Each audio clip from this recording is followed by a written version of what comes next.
And welcome to a sold-out Texas Stadium in Irving, Texas for today's game between the defending world champions and the Dallas Cowboys. The weather, in a word, is hot. Almost 80 degrees already. They're expecting it to get into the low or mid-90s. And good afternoon, everybody. Welcome to Dallas, Texas. I'm Tim Brandt. It has been a wild week in the Lone Star State. As a matter of fact, the NFL owners were here earlier. They could not decide on a commissioner. Then the Herschel Walker trade, that still has this town buzzing. But the players here in Dallas say, hey, they're glad it's over with. They want to get on with rebuilding now and try to win a football game. Meanwhile, on the other side of the field, San Francisco has some problems of its own as we turn to Dan Jiggets now. And it appears Joe Montana has not recovered sufficiently from the elbow injury he suffered last week and will not start. I talked to Joe before the game. He popped a bursa sac in the elbow of his throwing arm. He says it's very painful. And while he understands that, the decision not to start him at quarterback today, from a medical standpoint, from a competitive standpoint, he wants to play. And the other key for the 49ers today, though, is they've got to get their running game going. This may be a good opportunity with Steve Young starting at quarterback. We'll watch the running game. We'll also watch the passing game because Dallas is very thin in the secondary. As a matter of fact, they're thin everywhere. They'll dress only 40 players. 4 of them are brand new, just in from the Vikings through the Herschel trade. And Darren Nelson says he will not report and play for the Dallas Cowboys. So the depth is a factor with Dallas. Well, in the secondary, Isaac Holt is one of those guys that came from the Vikings, and he will play today. As a matter of fact, he may be pressed into service in the nickel situations. But the real key today for the Cowboys is how well does Steve Walsh play. They say that this offense is a quarterback-oriented offense. Now with Herschel Walker gone, we will see. All right, Dan, we're all set. Roger Ruzick will be kicking off for Dallas, and deep for the 49ers, Terrence Flagler and Spencer Tillman. And we'll talk a little bit more about Flagler as this game goes on. It'll be Flagler at the 6. Gets a block, and there is a flag on that block as Flagler carries it out to the 18-yard line, and that's where the 49ers will start things off. The tackle was made by Manny Hendricks, and Hendricks will get a start today for Dallas because of the banged-up secondary there. We'll wait to see what the flag is. 49ers' most successful road team of the decade. And Ben Dreith, the referee today, tells you that it's going to be a clip against the 49ers. So number 89 on a receiving team, illegal block. That's 10 yards, first down. That's Wesley Walls, who had the push from behind. Right side of your screen, Wesley Walls, number 89, is going to come in and push the defender from behind. You see him right there. That's where he pushed it right in the back, and you cannot do that. That's how come the flag comes out. A lot of times when those defenders are running down on those kickoffs, they just get a little bit in front of you. You want to still get your block, so you push them in the back. Can't do it. First down, 49ers inside the 10 for Steve Young. His first pass of the game, and it's complete to Rathman. And Rathman goes out of bounds up close to the 15. Take a look at that offensive talent for San Francisco. Steve Young does get the start, and he'll be playing with the rest of that veteran line. Bubba Paris, number 1 pick back in '82. Guy McIntyre. Jesse Sapolo took over this year for Randy Cross. Collie Barton and Brent Jones, who took over with John Frank and Heller gone. Craig and Rathman are the setbacks. Rice and Taylor out wide. And on passing downs, Mike Wilson will come in along with Harry Sidney. Second down, call it 4.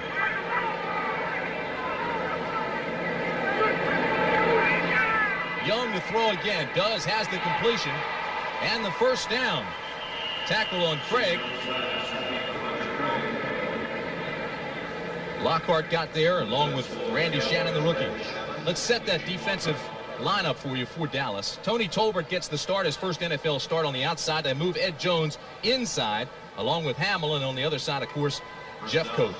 The linebackers, Jack Del Rio, Eugene Lockhart, been very steady in the middle, and Randy Shannon, the rookie, who was just in on that tackle. Walls, Hendricks, Horton, Albritton, Bates, and Holt come in the nickel and dime situation. Holt really pressed into action early here. He went overtime yesterday at the Dallas facility. First down for the 49ers. Craig bounces outside. Lockhart gets there to make the tackle, but not before Roger Craig picks up 4. Tim, one of the keys for the 49er offense today is going to be, number 1, how well do their guards get out and block on the Dallas linebackers to get that running game going for Roger Craig, and how well does Tom Rathman block today, searching out the middle linebacker when they run up inside or going outside wide. San Francisco, as I mentioned, been the hottest team of the 80s. 49ers have won 17 of their last 19, 9 straight on artificial surfaces, and that's what they're playing on today. Second down and 5.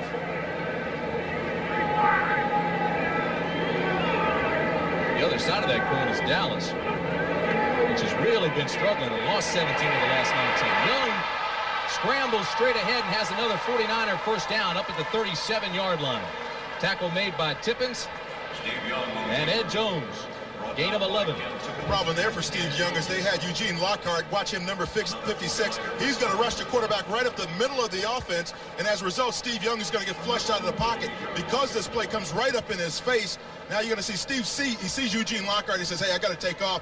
The one thing that the Cowboys told us they knew about Joe Montana was he liked to run straight up the field when he scrambled. They were concerned about Steve Young because they felt that he could get outside on him. Well, that time he just took it right up the middle of the defense.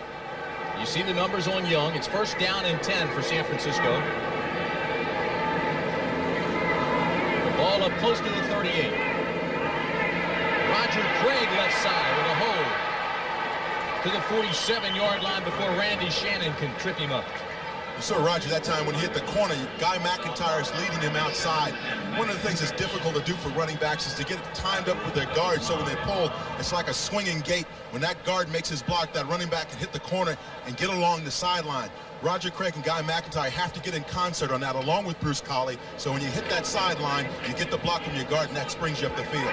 You mentioned how sensitive the 49ers are about their running game. It has not been as successful as they wanted. They also have not scored many points in the first half. It's second down and 1.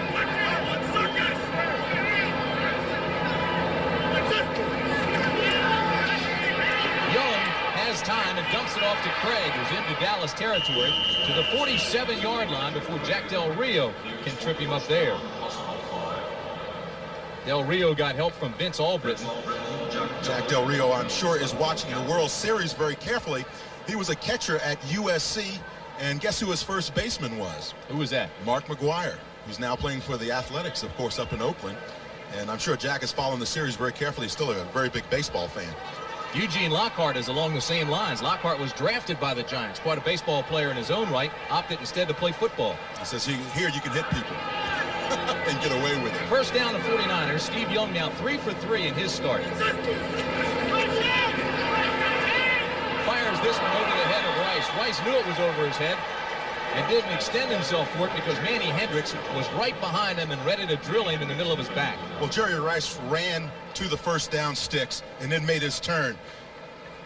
And as he settled down there, you watch him, he's going to just run down here. He sees the first down stick, settles down in there, and gets ready to make the reception. It is simply overthrown by Steve Young. Well, he was a couple of yards short there, but still it was way over his head. He's about 2 yards short of the sticks. He's now 3 for 4, so he's not showing any signs of rustiness. Craig and Rathman are the setbacks on second down and call it 10.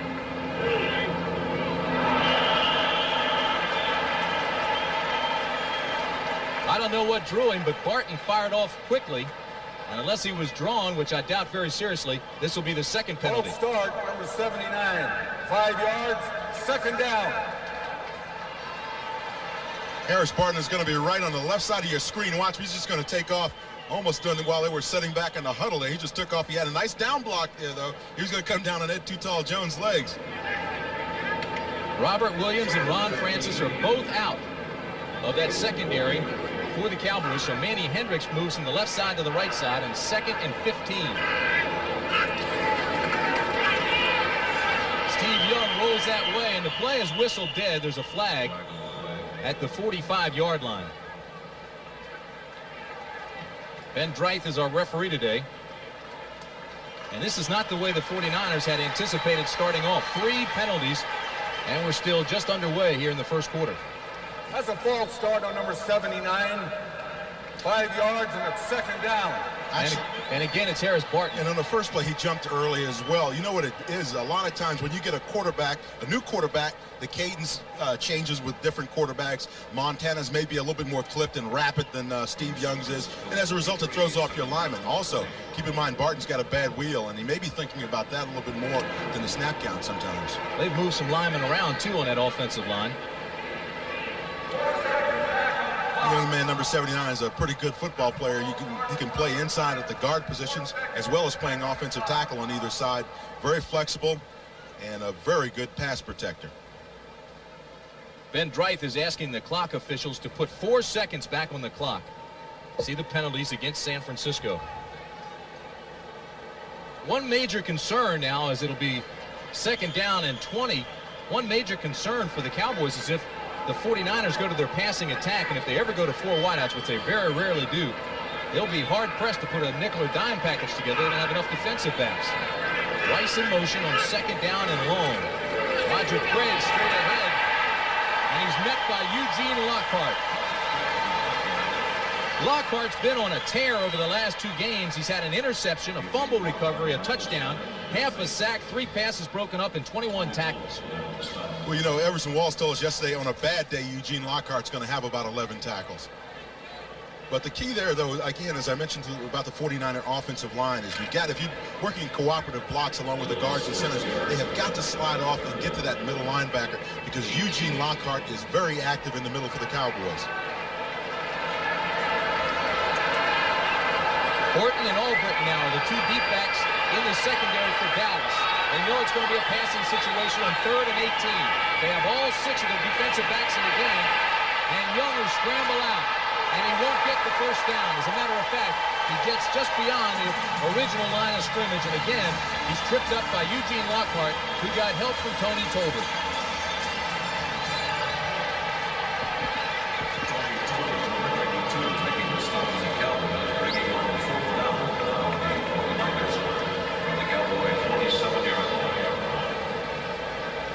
Then when you talk about somebody like Steve Young, the one thing is you realize as a quarterback, when this guy came into professional football, he ran a 4.640. So that scares defenses when he springs loose. Barry Helton on to punt. He averages, as you see, just over 43 yards. Healthy average. He also has excellent hang time. And there's Derek Shepard. Shepard came from New Orleans via the Redskins. Helton's punt will hit inside the 10 and go out of bounds, and that's where they'll mark it. They'll mark it at the 6-yard line. A 40-yard punt and no return. So Helton does his job, and now it will be the Cowboys who are backed up. The only way to travel is Cadillac style. Some people want more, not just a little bit. The Cadillac Brougham, an American classic, now distinctively restyled and with sophisticated anti-lock brakes standard. Brougham, the longest production car in America, remains America's personal limousine. Cadillac, Cadillac style. Cadillac, Cadillac style. Hey, Radio Shack's having a great sale. Everyone's having a sale. Oh yeah, listen to this. Radio Shack's $49.95 microcassette recorders, just $33.88. A 1995 AM/FM pocket radio, now only $10.88. And over $100 savings on an AM/FM stereo cassette car radio. Even an AM/FM clock radio with cassette for only $59.95. Ellen? Keep talking, I'm listening. Check your Sunday paper for Radio Shack's spectacular fall sale supplement, or pick one up today at Radio Shack, the technology store. What is the taste of dry? It's bold, clean, and less sweet. The taste of dry is Michelob Dry, brewed longer, so taste after taste. There's just no aftertaste. Michelob Dry, bold taste with no aftertaste. 8 minutes, 54 seconds remain first quarter. San Francisco drove 45 yards, held the ball 6 minutes before penalty stopping. And now the Cowboys with Steve Walsh start life after Herschel.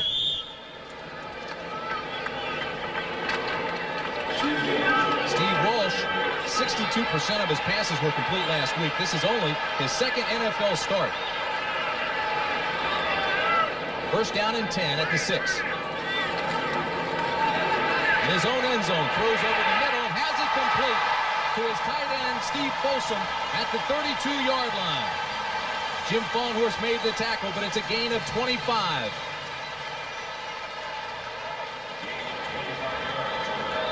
Jim Faunhorst has the receiver, Folsom, man-to-man all the way down the field, straight down the middle. It's a seam route. You see 85 there, the tight end taking off straight down the field, seam routes. You know that's going to work well on the man-to-man coverage. He just has Jim Faunhorst beat all the way. One thing all the players say about Walsh is that he doesn't play like a rookie. He's got great perception. He checks off quickly if he sees a weakness and goes to it. First down, straight ahead they bang. And Johnston gets a couple.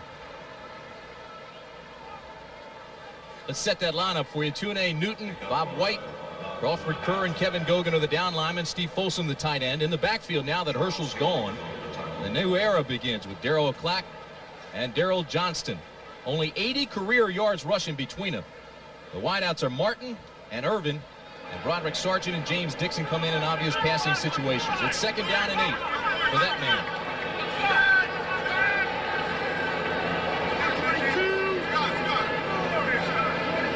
He's checking off now.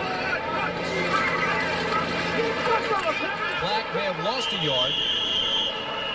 Great penetration by the San Francisco defense led by Charles Haley and, of course, Michael Carter, the big 6-year veteran out of SMU. Defensively, it's Holt, Carter, and Fagan. Holt starts for Larry Roberts, who's banged up, has a shoulder injury. Holt himself is hurt. He has hip problems. Haley, Fawnhorst, Michael Walter, the leading tackler for San Francisco, and Keenan Turner. And in the secondary, Pollard, Griffin, Fuller, and Brooks. Tom Homo will come in passing situations, but Ronnie Lott is not playing today. 6 defensive backs now as Johnny Jackson comes in for San Francisco on 3rd and 8. Walsh out of the shotgun. Has pressure. Throws it across the middle, has to complete to Irvin, and Irvin has another Dallas first down. Chet Brooks made the stop, but Irvin had him beaten. A gain of 10.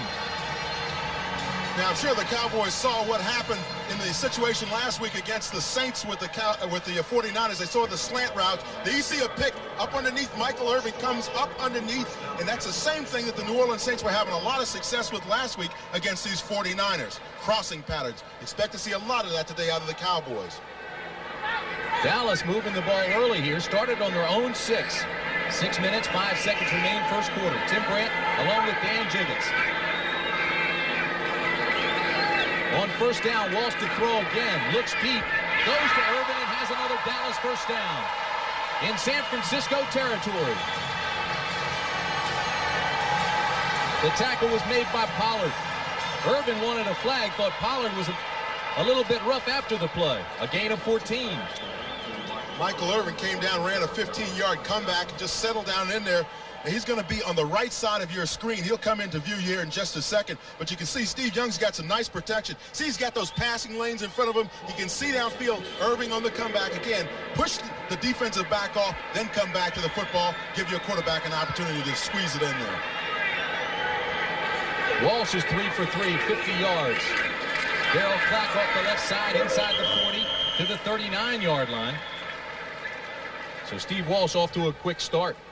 I like what the Cowboys offensive line is doing up front. You see them reestablishing the line of scrimmage. That's what you want your offensive line to do. Get those defensive linemen off the line of scrimmage and get their feet pushed back about 3 or 4 yards. Then you know you're doing your job and give your running back an opportunity to get in there and get a couple of yards.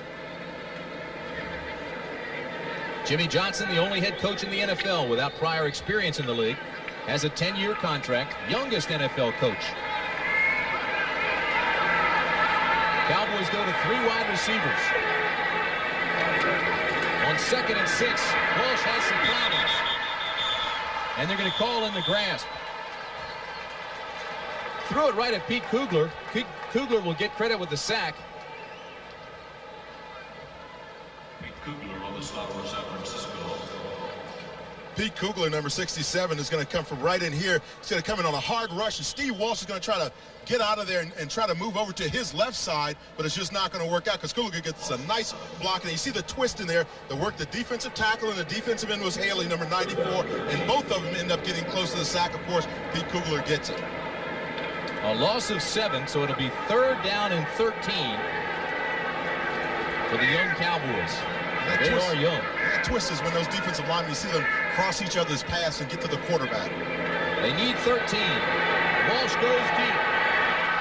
Almost a marvelous catch by Martin. He couldn't hold on, though, but he paused for a second, came behind the defensive backs, laid out, and couldn't hold on. But I tell you what, though, Jeff Fuller made a nice defensive play. They're just reaching in and popping that ball out at the last second. Jimmy Johnson says that's all right. It was a good drive. Come on off. We'll have to get it back. Mike Saxon comes on to punt. He's having a fine year, as you can see there. And it's John Taylor, number 82.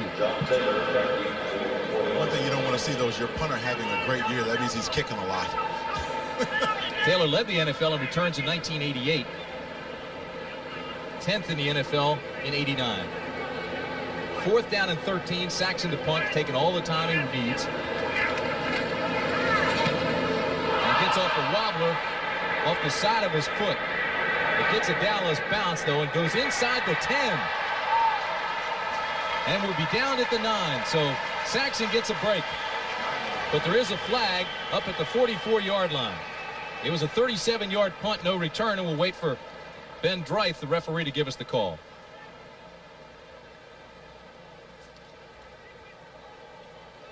It's against San Francisco. 24 on a receiving team was holding after the kick. They get the football after a 10-yard penalty. So it's Harry Sidney who's called for the penalty. But the bottom line is San Francisco will have the football, but they'll be backed up even further than they were the first time. Inside the 5, they'll mark it at the 4.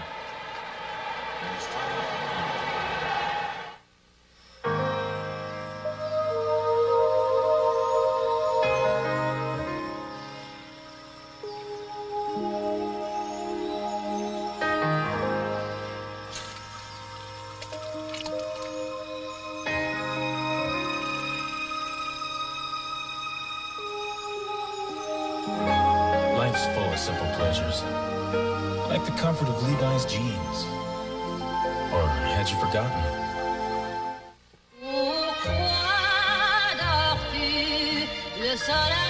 The curve of a sleigh bed. The beauty of a porcelain vase. A country French collection from Ethan Allen. When a room looks like this, it's a pity to spend so much time in it with your eyes closed. Right now, there's a sale at your Ethan Allen Gallery. Cars aren't cheap, never have been. That's why I never take shortcuts with cheap oil and air filters. Give me AC filters every time. AC filters match the original specs on my cars like a nut on a bolt. Precision AC Delco parts. They don't just fit, they match.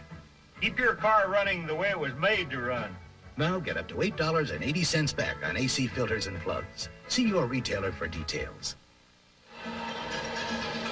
The NFL trade deadline is this Tuesday at 3 p.m. and Terrence Flagler has been talked about. He may be traded. You talked to him, Dan. What did he say? Yeah, he said, after thinking about it, you get impatient playing behind a guy such as a Roger Craig, and you'd like to get the opportunity to get out on the field, but I counsel him to have some patience. I said, this game is all about sometimes surviving and being there when your opportunity comes to you. And he kind of agreed with that, and certainly I talked to John McVay, who's the Vice President of Administration for the 49ers. He said they have no plans to trade him right now. San Francisco cornerback Tim McKyer is reportedly gone. A deal for him will be announced soon. Steve Pallor also will probably be traded before that deadline. We'll talk about some of the other players. As Roger Craig goes off the left side and doesn't gain a thing. Eugene Lockhart picks him up and slams him down.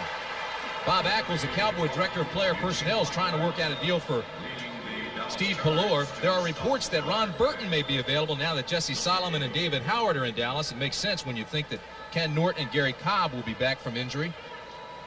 And all of those are linebackers, and unlike Eugene Lockhart, who leads their team in tackles, and may even break the Dallas record for tackles in the season. They project them out right now at 240 tackles at the end of this season. 2nd down and 9 for the 49ers. Play action. Young scrambles out across the 10. Jeffcoat gets him at the 11, but he'll be short of a first down. While we're talking about all the moves, Dan, Chip Banks, #1 pick of the Browns out of USC, was the Defensive Rookie of the Year, traded to San Diego, and he will be in town this week for a workout here with the Cowboys.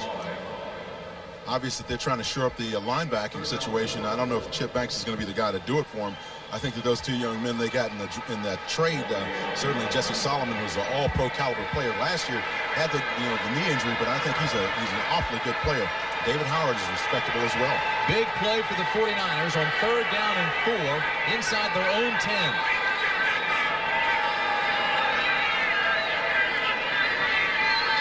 Young throws it up top. They're working on Walls. Incomplete. It was intended for Taylor and overthrown. The reason why Steve Young had so much time to throw the football, though, was Tom Rathman got a great block in the backfield. See his man go flying up in the air. You know, he's a throwback, one of those guys that used to play in the 30s and 40s. You know, tough guy in there. Now watch as you see Rathman come out of the backfield. Watch him throw this block out here on the side. Right there, he cuts down the linebacker, or excuse me, the outside defensive rushman. That's Tolbert. Just cuts his legs out from underneath him. He goes flying up in the air. Barry Helton on the punt. His first one was 40 yards. This is the second time San Francisco started inside their 10. They couldn't get it out this time. A lot of pressure on Helton, but he's going to get it back, and Derek Shepard will take it at the 42. Inside San Francisco territory to the 35-yard line. Derek Shepard. And there's another flag.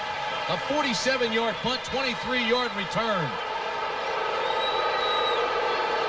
And they're going to bring it back. Number 45 on the receiving team run into the kicker. That's a 5-yard penalty. Manny Hendricks. That's a 5-yard penalty. It might be a first down. It might be. It could be. It is. The 5-yard penalty is because he touched him unintentionally. He did not run over the kicker. He just bumped into him. Boy, that hurts the Cowboys. Let's see the contact here.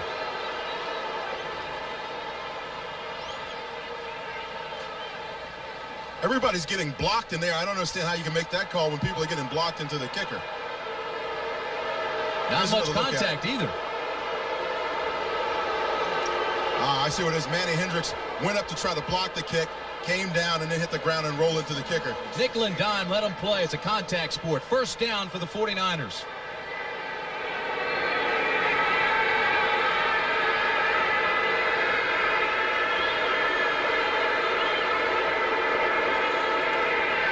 Young to Rathman to the 27-yard line. Green Bay has taken a 7-0 lead over Minnesota, and Herschel Walker returned the kickoff 51 yards after the touchdown, but they brought it back with a penalty. As you see the clock remaining here in the first quarter, 1:30. Interesting thing that the 49ers are doing with their passing game is they recognize that Dallas many times will find their linebackers in a zone coverage. They're about 10 to 15 yards deep. And that allows you to throw to those running backs coming around on circle routes into the middle of the field. You can dump it off in there and just let them run with the ball. First down, 49ers. Roger Craig with an entourage. Breaks a tackle from Lockett and carries it out to 35.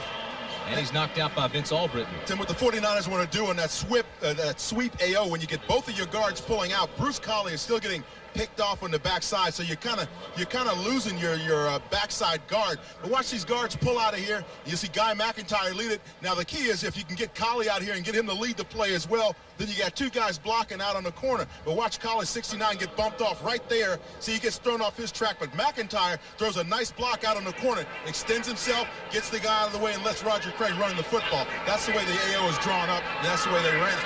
You have to explain that AO action. Second down and 4.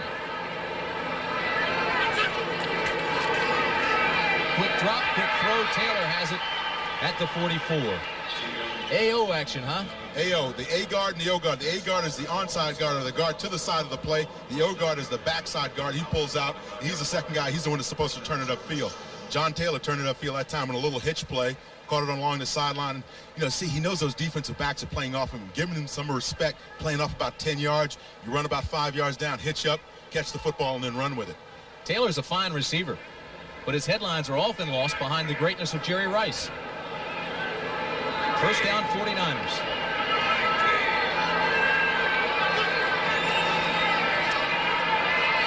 Young with the dish off underneath to Rathman, who gains 2. Young looked deep, couldn't find anybody. Good coverage by the Cowboys, although Taylor thought he was open. And he just dumped it underneath to his safety valve, who was Rathman. The one thing about throwing to the running backs coming out of the backfield is, Eugene Lockhart, if he's not up on the line of scrimmage, he's going to be coming up to get that running back. And that's the end of a scoreless first quarter from Texas Stadium.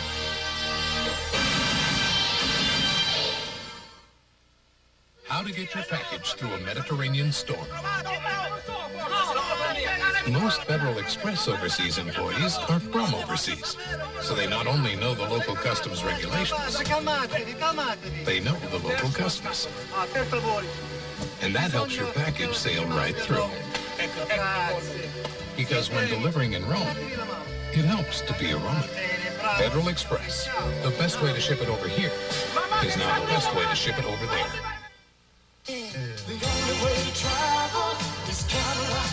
From new, more powerful sequential port fuel-injected V8s to the only roadster in the world with advanced traction control. From energy-absorbing crush zones designed to protect you and your family to the added control of sophisticated anti-lock brakes. This is the substance of Cadillac style. Cadillac, Cadillac, Cadillac style. Cadillac, Cadillac, Cadillac style. No place like America. Anywhere, every face tells a different story. But there's a taste we all share. America's meat and potatoes. Quarter pounder, Arctic CLT. Golden fries, made America's way. That's meat and potatoes. McDonald's USA. We're looking at serious love. When it comes to Major Dad's daughter, There's something about the guy. can this officer remain a gentleman? Major Dad, Monday. Everybody out on the coast and across the nation, for that matter, thinking baseball this week and next. And look at this trend. How about that, Dan? The 10-year trend, but I tell you what, the way the Giants looked the other night against the A's, I don't know if it's going to happen in '89. Dave Stewart's shutout was the first in a World Series by an Oakland pitcher since the team was based in Philadelphia. Tonight, Big Daddy Rick Russell goes against Mike Moore. Throughout the regular season, the A's had difficulty against right-handers who change speeds, and he certainly does that. He throws a lot of stuff, a lot of jump. I remember him in his 2 tours with the Cubs in Chicago. 2nd down and 9 for the 49ers. As we begin the second 15 minutes, this is to Craig. Craig has a San Francisco first down. Tackle was made by Bill Bates. Right now, let's take you back to New York and Brent Musburger. Brent?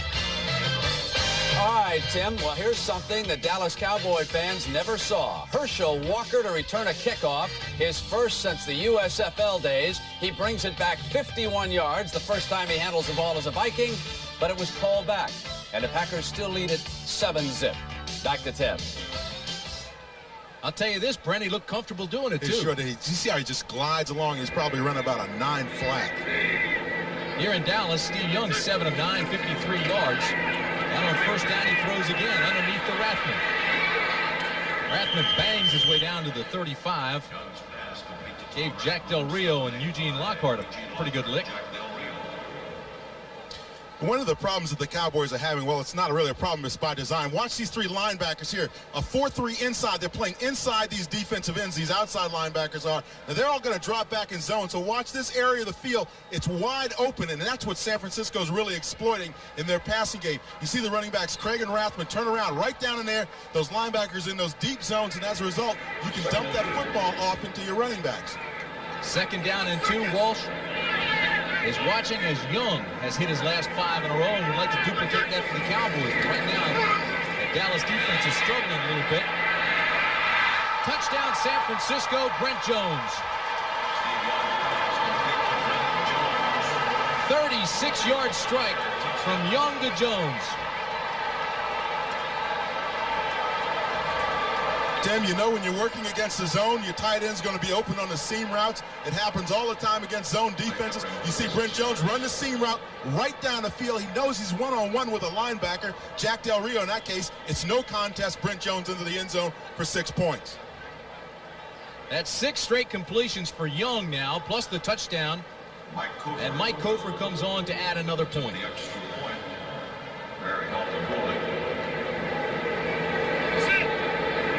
Good snap, good hold, and the kick is good.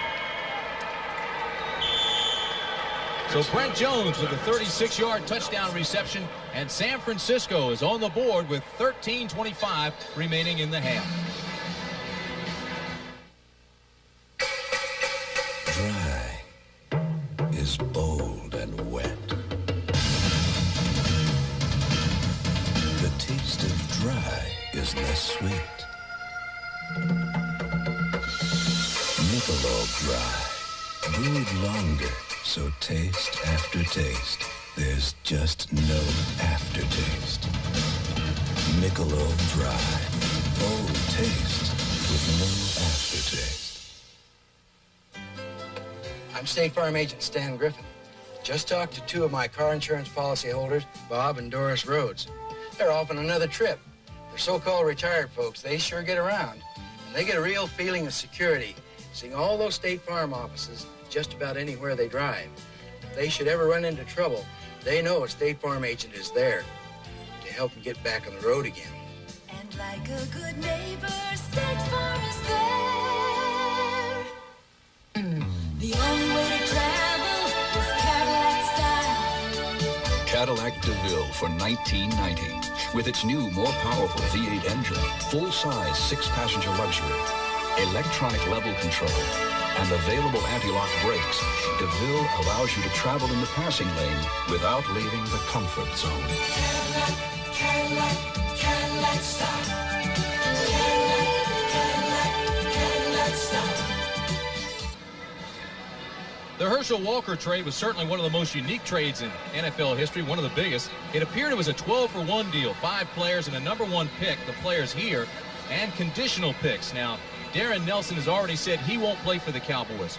As it breaks down, it's really not a 12-for-1 deal. Those conditional picks are tied to players who reported this week. For example, if Jesse Solomon is released before February 1st and the Cowboys get another number 1 pick, it's very complicated. There was a report that Steve Walsh was tied to that deal. Jerry Jones emphatically says that's not true. And another report said if Herschel signs a long-term deal, that Dallas gets a cash payment. We may never know everything about the deal. We know this. Darren Nelson has decided not to play for the Cowboys. Mike Kofor to kick off for San Francisco at 7-0 49ers. Dixon and Shepard are the Cowboys. A short kick. And it's taken by Shepard, who has a big hole out across the 40-yard line. They'll mark it at the 41 for Derek Shepard. Return of 27 yards. Mike Kofor, the kicker, had to make the tackle. Take a look at the rushing yards for Dallas, minus Herschel Walker. As you can see, the quarterback, Troy Aikman, is leading the rushing yardage. But the key now, I just got handed a note. Herschel Walker's first run from scrimmage for the Vikings, 47 yards. That'd be more than Troy Aikman with a 38. You see everybody else there, the wide receivers, punters, and everybody else. Herschel was meant a great deal to this offense of the Cowboys in terms of the running game. First down and 10, Dallas at the 41.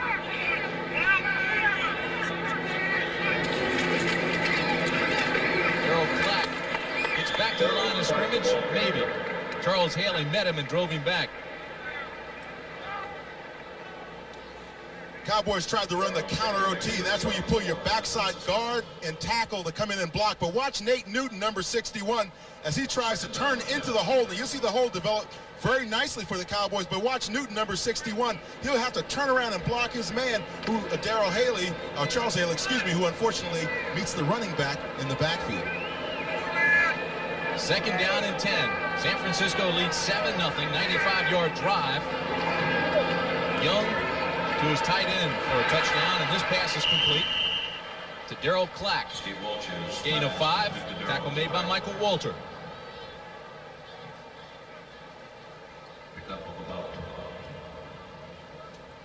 Dallas offense has been struggling all season long, and you can see the numbers here. It doesn't look very good offensively.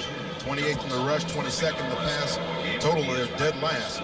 The defense doesn't look very much better. And of course, the pass defense has been fairly decent for them early in the season. But now with the cornerback problems, that may even go by the wayside today. Johnny Jackson and Tom Homo come in for San Francisco as they load up on a dime. 4 wide receivers on 3rd down and 5 for Dallas. And there's pressure thrown underneath. It's complete for a first down. Derek Shepard out across midfield to the 47-yard line. We saw Dallas do this earlier. Take all your receivers, drive the defensive backs off the line of scrimmage, and then bring your other receiver up underneath. That's the X-receiver. Bring him back up underneath flat, right along the line of scrimmage. Let him catch the ball and run with it. But you see Fuller there gets a nice tackle, and Jeff Fuller, number 49 for the San Francisco 49ers. Key there is you run those receivers up the field, though, and then give that one receiver a chance to break back across there and get open. Walsh has moved the Dallas offense today. But the Cowboys trail 7-0. First down at the 48. Flat. Again, the ground game's not there. Met at the line of scrimmage. Let's take you back to Brent Musburger now. Brent? Well, Tim, if the first kickoff return by Herschel in a Viking uniform was called back, this one is not. From scrimmage, 47 yards, the Packers obviously waiting for the other shoe to fall. But an interception cost them, and the Packers still lead 7-0. Let's go back to Tim. Running right out of his shoes. 7-0 San Francisco here. You see the time remaining in the first half. Second down and 9. You think with all those players they can afford some shoes that fit for Herschel, huh? He could afford them. James Dixon comes in for the Cowboys. 3 wide receivers. Walsh goes up top. Incomplete, intended for Dixon. But great coverage out there by Darryl Pollard, the left cornerback. That was really exceptional coverage by Darryl Pollard. And watch here, he's up in the press position. That means he's real close to that receiver, wants to see what he looks like, runs step for step. Now watch him try to work the receiver to the sideline. Now Dixon is open here for a minute, but Pollard closes very quickly, jumps up and just tips that ball away and gets it out of bounds. Good coverage on the play, though. Use the sideline to his advantage that time as a defender. It'll bring up 3rd down and 9. It's also a banged-up secondary for the 49ers. With Lott out, Fuller moves up. McKyer's out, so Pollard comes in. 6 defensive backs, the ball's loose. And the Cowboys get it back, but they'll have to punt it. So on 3rd and 9, they put it on the ground, and turnovers have certainly been a key for Dallas this year. Although they get that one back, they're -5 in the giveaway-takeaway ratio with 11 interceptions and 2 lost fumbles. They get that one back, but it hurts just as badly because they have to punt it. Boy, Charles Haley had enough time to read Pete Rozell's name on the football. Had it down as he was sliding along the ground and just slipped out from underneath of his arm. But Walsh never really got the snap from center. Mike Saxon will be punting to John Taylor, and he's dangerous. Taylor standing at his own 15. That ball goes past the 10-yard line. Chances are John Taylor will let it go. Saxon shanked his first punt, but got a big Dallas bounce. This, too, is a tail wagger. Taylor takes it at the 19. Gets a block and returns it across the 30-yard line. And San Francisco will start with its best field position of the day. So it's a 38-yard punt, a 16-yard return, and the tackle was made by Bill Bates.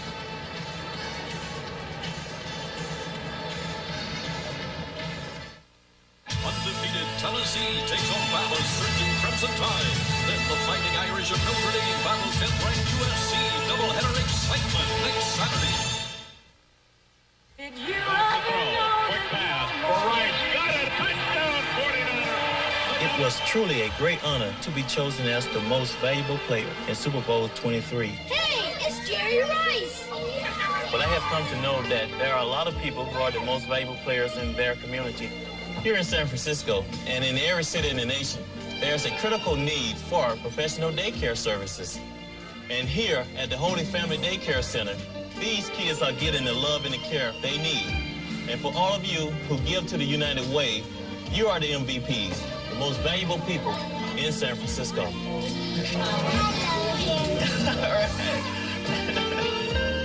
Out there are the people who give to the United Way because they care. They are the real MVPs. So from this MVP and his family To all of you, I want to say thanks. The United Way, it brings out the best in all of us. This message furnished by the National Football League. CBS Sports coverage of the National Football League is sponsored by Michelob Dry. Bold taste with no aftertaste. Mick Dry refreshes completely. The good time, great taste of McDonald's. And by Cadillac and your local Cadillac dealer. Discover why the only way to travel is Cadillac style. The Lone Star State is hot today. Temperature expected to get into the mid-90s, and you can see it's already having an effect. Humidity is also a factor. And when San Francisco played Tampa Bay, I believe it was in the 90s, wasn't it, Dan? When That's right, and they had some problems. And, of course, anybody that comes down here and plays in this heat's going to have some problems. You know, so the Cowboys are in the shade, the 49ers are in the sunlight. Strategically placed. First down for San Francisco. Craig is hit immediately. Jeffcoat and Hamill are there. Dean Hamill made the initial hit. Jeffcoat cleaned up, but it's a fine defensive play by Dallas. Dean Hamill did not get to start the game actually today. Willie Broughton, number 79, started in his place. Now, what Jimmy Johnson, I'm sure, is trying to do is get some more speed out of that defensive front four. He mentioned that to us the other day. Said, hey, look, I need to get some guys up front that can really go for me. Now, Hamill's a small guy, and maybe now they figured a quick rush would do. Brings up 2nd and 12. We told you the Cowboys ranked last in the NFC defensively against the run. Young in trouble. Lockhart has him and takes him down. Eugene Lockhart had him. There was no call in the grass, so he lunged and took him down.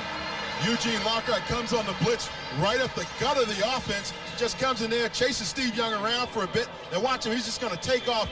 Do that little setup now. Now he's going to come in, and he sees that guard doesn't see him right now. You can see the guards turn their backs, and Jesse Sapolo, the center, also turned his back. That'll allow Eugene Lockhart to get in there, get after that quarterback, and make the sack. That's his 8th tackle of the day already. As bad as things have been for Dallas, that guy right there is having an all-pro type season. They call him Eugene the hitting machine. Wears no pity on his shoes when he practices. Writes it right on the tape. Third down and 14. Doesn't have to remind himself during the game. Young has the corner across the 40 to the 45-yard line, and he has the first down. And that's where he's extremely dangerous, a gain of 17. Boy, you're exactly right, Tim. Nice little bootleg there. Sets it up very nicely for himself. He's as effective as any running back that you'll find in the league when he gets the ball out in the open field. Dan, I thought it was interesting the time we spent with the Cowboys this week talking about the game plan, and they were thinking containment because Montana, when he does scramble, goes straight up the pocket. Then the surprise of Young starting, and where does he scramble? He goes outside. Well, see, even in the USFL, he was a quarterback that liked to come to the corners. He'd press the corners, roll out, and throw. That's where he was most effective. He's learned to be a pretty good pocket quarterback with the 49ers, but you're right, that dimension of coming out to the corners and then really testing the defense is what he does best. He's the leading runner today. 4 carries, 42 yards. This is Roger Craig. He tries to get outside and gets a couple across midfield. Jack Del Rio makes the tackle at the 49. Really not good, solid running, though, for the 49ers offensively. When you have a back like Roger Craig should be averaging about 4 or 5 yards a run. We mentioned at the top of the game, the guards have to get out and block the linebackers for the 49ers. And then you're doing cooperative blocks, that is tackle blocking along with the tight end on double teams and chipping off and getting the linebackers. That has to happen to have a successful running game. 2nd and 7.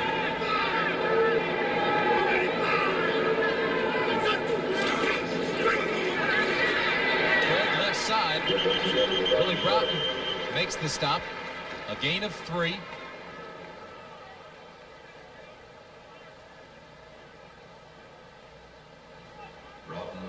Six minutes, 50 seconds remain in the first half. San Francisco, as you can see, has 66 yards rushing already in the ball game. But on that play, I think you see what I'm talking about. You say you want to reestablish the line of scrimmage with your offensive line. Willie Broughton really didn't move off the line of scrimmage that time when he was able to jam up and bottle up that offense of the 49ers. 3rd down and 5. Hamill jumps, but he got back. Walsh throws, has the completion to Rice to the 27-yard line.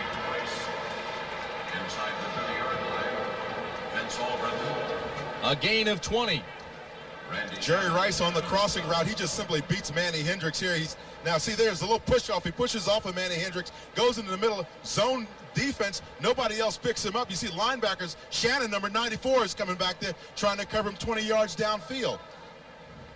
Ed Too Tall Jones has moved into the defensive tackle position after 15 years in the NFL, working against Bruce Colley and Jesse Sapullo, and both of them had a nice time with Ed Jones. Pretty good matchup. Jones is 270, Colley's 275. This is Roger Craig to the 22, and again it's Eugene Lockhart making the tackle. Tim, that's what I'm talking about, though, when you come outside and you run that sweep. You see how Guy McIntyre was probably one of the best running and pulling guards in the National Football League, got out front of Roger Craig that time, gave him that nice lead blocking out front. That allows Bruce Colley to tuck it up inside. And watch these guards. Watch these two guys as they pull out on the play. Watch them make their blocks. Now, as you see, number 62, Guy McIntyre, right there. Good block on Ray Horton. Then you see Bruce Colley come over and throw his block. That allows that running back to squeeze up in there and get those couple extra yards. It's tough to stop pursuit, though, and that's what Lockhart does. Second down and 6, and flags fly.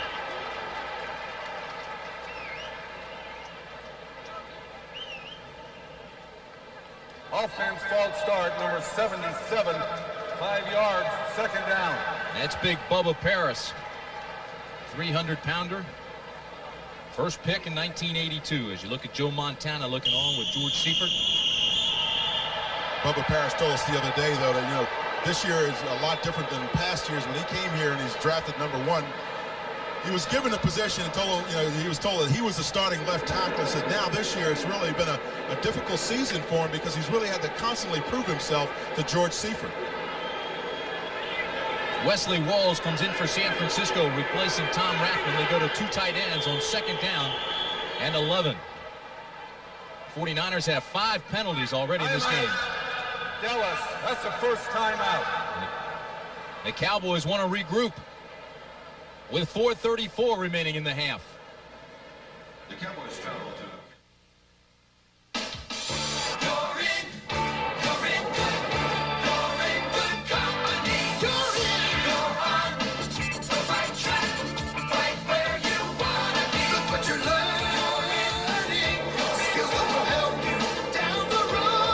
Joining the U.S. Armed Forces to get high-tech training could be the best move of your life. Opportunity is waiting for you in the U.S. Armed Forces. Don't be fooled by commercials where one battery company's toy outlasts the others. Energizer was never invited to their playoffs because nothing outlasts the Energizer. They keep going and going. Citicorp, America's first global financial services corporation, has the power and the resources to help you with all your financial needs. Our bank, Citibank, is the most widely used by American corporations and individuals. As Citicorp and Citibank, we serve over 27 million customers in 90 countries. In fact, Citicorp, known worldwide as the financial leader, is ready to do whatever it takes to help you succeed. Citicorp, because Americans want to succeed, not just survive. This NFL Game Summary is sponsored by Citicorp, because Americans want to succeed, not just survive. Take a look at the game summary. Steve Young has 42 of those 73 rushing yards. He's also 10 for 12, 117 yards and a touchdown. That touchdown, a 36-yarder to his tight end, Brent Jones. And you see the time of possession, the other key. San Francisco's running game has been working well today. As a result, 16 minutes and 30 seconds for the time of possession. Dallas only 9 minutes in time of possession. Tim Brand along with Dan Jiggets and 5 penalties against San Francisco. That's the one downer for the 49ers. That is a downer, but you know the one thing that they wanted, they got done that they really wanted to do, and that's get the football in the end zone. They know that Dallas is not a very good second half ball club. As a matter of fact, they've only scored 1 time so far this season in the second half. Second down and 11 for Young. Play action, and again he has plenty of room on the corner and carries it down to the 22-yard line where he's finally run out of bounds by Randy Shannon, the linebacker. Once again, that rollout, that bootleg out to the outside. That's where he said Steve Young, I feel, is most effective at, is testing those corners of the defense. If he can get out there, set up, and throw the football into the end zone, he will do that. 4:29 remaining in the half. Steve, by the way, will argue with you that he is more of a pocket passer than a rollout passer because that's what he did at Brigham Young. We had a long talk with Steve yesterday, and he was very frustrated that he hadn't played and didn't expect to play today. And then we went back to his hotel last night, and that's where he first found out. 3rd down and 4. 4 wide receivers, and that's exactly what Dallas did not want today. Pressure coming, and he throws it away. There's a flag, and it may be delay of game against San Francisco, and it is their 6th penalty this afternoon. We'll wait for Ben Dreith. Delay the game on the offense. That's a 5-yard penalty. 3rd down. Eugene Lockhart and Billy Bates came in on the blitz that time, and I'm sure Steve Young is sitting over there looking over the line of scrimmage, seeing that happening, decided that he wanted to check off, and as a result, he just took a little bit too much time. You see Lockhart's right there in the middle of your screen. Bates comes along a little bit later. So it'll be 3rd down and just under 10 yards needed for the first. For Steve Young. He was pretty pumped up when we talked to him before the game. Yeah, he was real excited coming down the ramp. Had to hold him down. They need 9. Young fires, intercepted by Lockhart. Eugene Lockhart, who scored a touchdown last week, returns it to the 25. A 12-yard return. First interception for Young, but what a play by Lockhart. And what a season he's having. Beautiful play by Eugene Lockhart. Set back there in his zone. Steve never really looked off the receiver. Eugene read the play all the way. He had an opportunity right down the middle to just intercept the ball, jumped up and grabbed it from Steve Young. You see Steve's eyeballs the receiver all the way, pops the ball in there, and he's trying to go to John Taylor, but hey, Eugene Lockhart's back there, makes the great interception. And a good run back. 10 tackles, a sack, and an interception for Lockhart.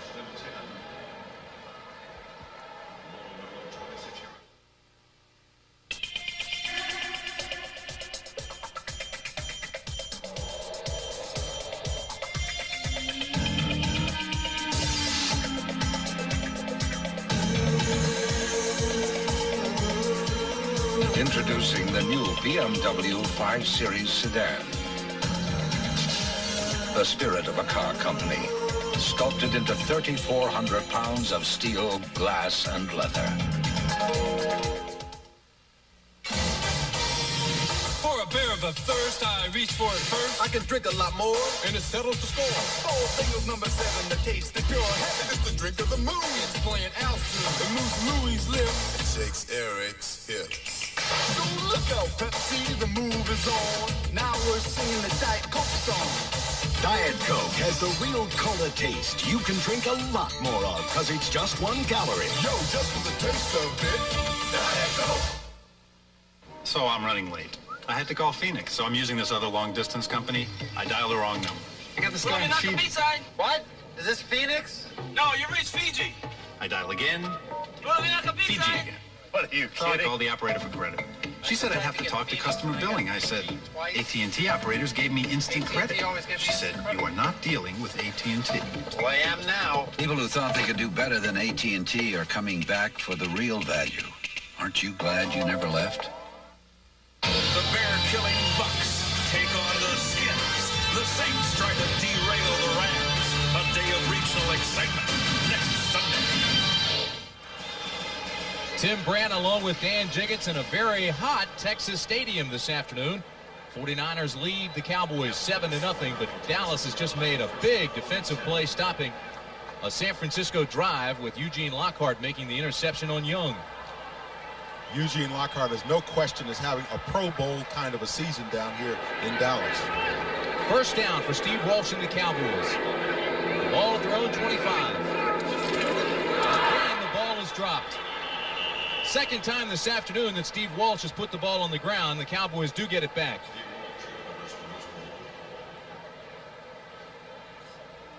I'm sure if you talk to Jimmy Johnson, he'll tell you that there's no way that should be happening with your quarterback having had all the snaps all week long with your center. Bob White has got to get the football back to the quarterback, Steve Walsh. You can't have those kinds of mistakes in a game, in a critical situation like this, after Lockhart makes a great interception for you. Second down and call it 12. Under 4 minutes to play first half.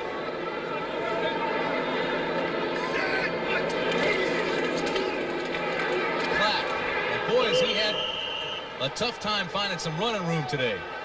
Well, one of the things the Cowboys have to do is they have to make sure that on any play that they run where you're pulling that backside guard and tackle, you have to block the backside as well. That time, Kevin Fagan was not blocked on the backside.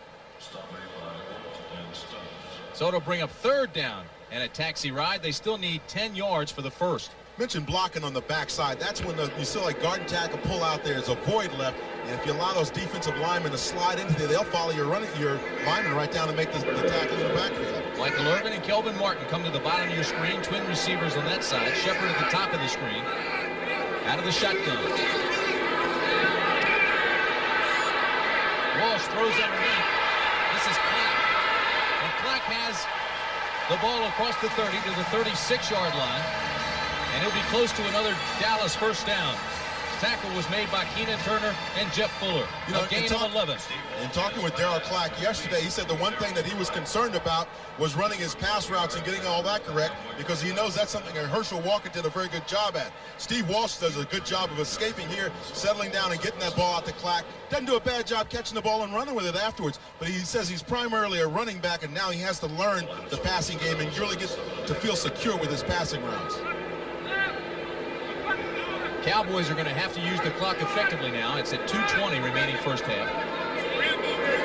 First down and 10. Black. Then again at the line of scrimmage. Pushes the crowd and gains maybe 1. Kevin Fagan will get credit for that tackle as we approach the 2-minute mark. 2:05 remaining. And it stops at 2:05.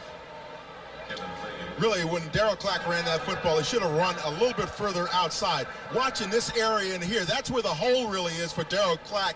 He tries to take it up between the guard and the center. Crawford Kerr makes a nice block inside. You see him bump the down lineman and get onto the linebacker, Michael Walter, 99. Clack just simply ran into the wrong hole. Timeout, Dallas.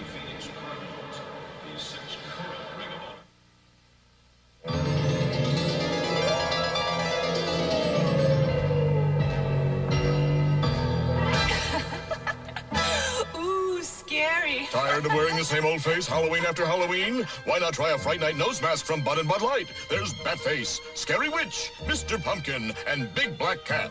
Best of all, these amazing masks are available where Bud and Bud Light are sold. So, next time...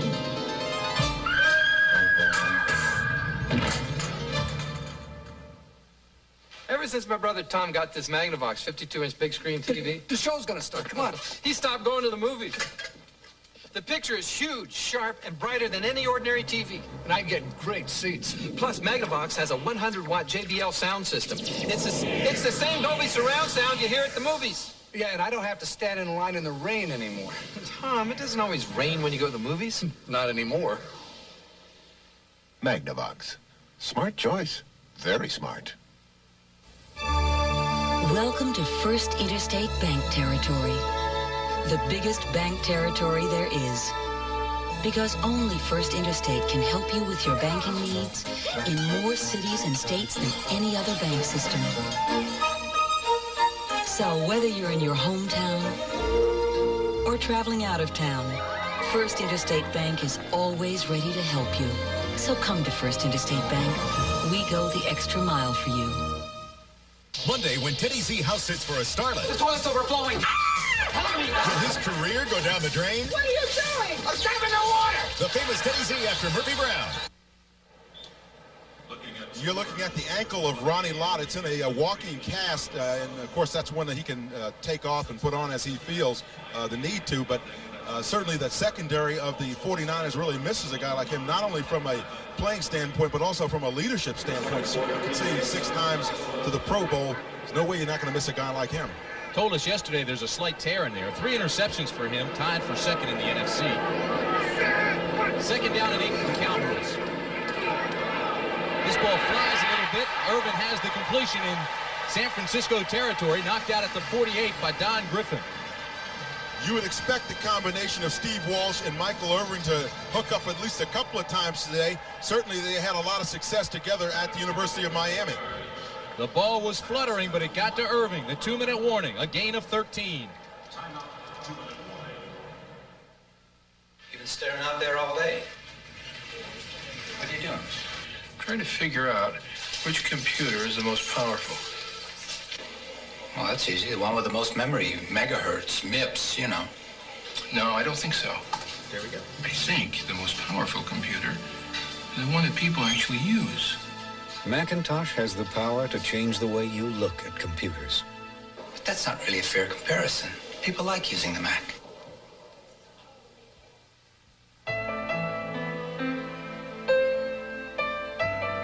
There are those who fervently believe that true perfection is found in the details.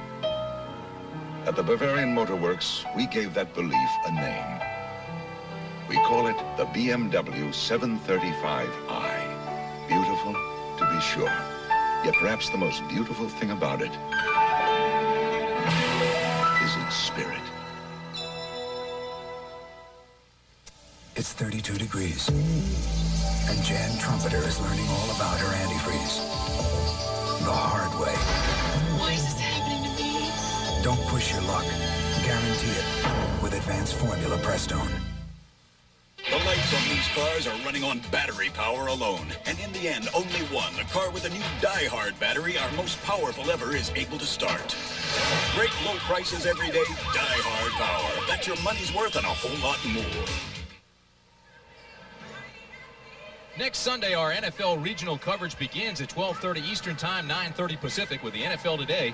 Then you'll see one of the following games. Take a look at the menu. Tampa Bay at Washington, Dallas, Kansas City. That's where we'll be, Dan. Minnesota and Detroit.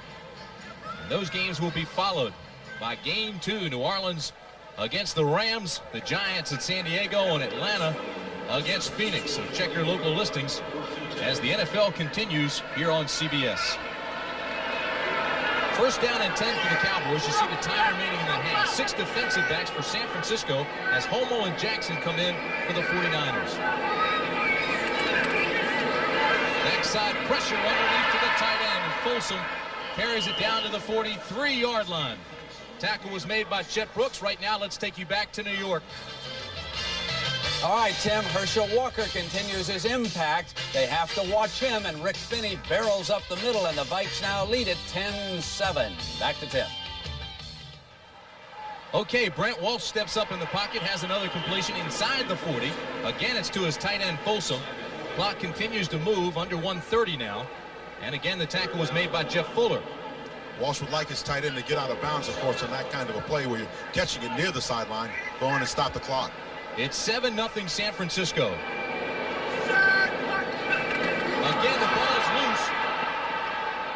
And I'm not sure whether Clack got it back or not. I think he did. Pierce Holt has it as well.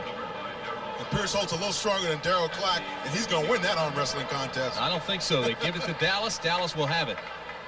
Great job by Clack to get it back. You saw Pierce Holt. He was working on him pretty good, though, pulling it out. Clock continues to move, under 50 seconds now. Nate Newton's trying to get everybody up on the line of scrimmage. Now the clock stops at 49 seconds.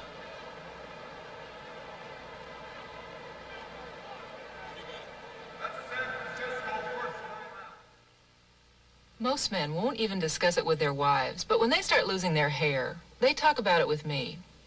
I say, don't waste your time with those miracle formulas. The Food and Drug Administration says there's no proof that they grow hair. The thing to do is to see a doctor. Doctors have the only treatment programs that are proven to work. Men listen because they know I'm making sense. After all, I'm a doctor. Only your doctor has treatment programs that work. So see your doctor or call this toll-free number. Coming up at halftime, and I promise you we'll be there at 49 seconds from now. We'll have Brent Irv with all the scores, highlights, and the latest information. Leslie Visser has a story on Chicago Bears All-Pro Dan Hampton, who once again is contemplating retirement, and you talked to him this week, Dan. Yeah, he says, you know, he's having a tough time, and of course this is a very difficult decision for Hampton to make because he loves playing the game so much. When you think about a guy like him leaving the game, of course the natural thought is that maybe he's going to join this business. He's a natural for this business, I think. Jimmy Johnson, I mentioned, is the youngest coach in the NFC, but he's being educated and maturing quite quickly here in Dallas. Under fire. Well, he's got an opportunity now. His offense has got an opportunity to do something creative and get the ball down in scoring territory. Dave Waddell, number 78, has replaced Kevin Gogan at the right tackle position. Cowboys had a loss of 2 on the fumble. It'll be 4th down and 3. Walsh has had 3 fumbled snaps. Walsh fires, has the first down. Michael Irvin to the 32-yard line. Tackle was made by Johnny Jackson. Irving ran a nice crow route there. Key, though, is the Cowboys made a change at center. Mark Stepnowski is now snapping for the Cowboys after Bob White had all those problems snapping the football back to Steve Walsh. Clock at 30 seconds. Cowboys do have a timeout. Walsh with backside pressure goes deep. Intended for Martin. There's a flag, and he made the catch. We'll wait and see what the flag is. Kelvin Martin with a marvelous catch.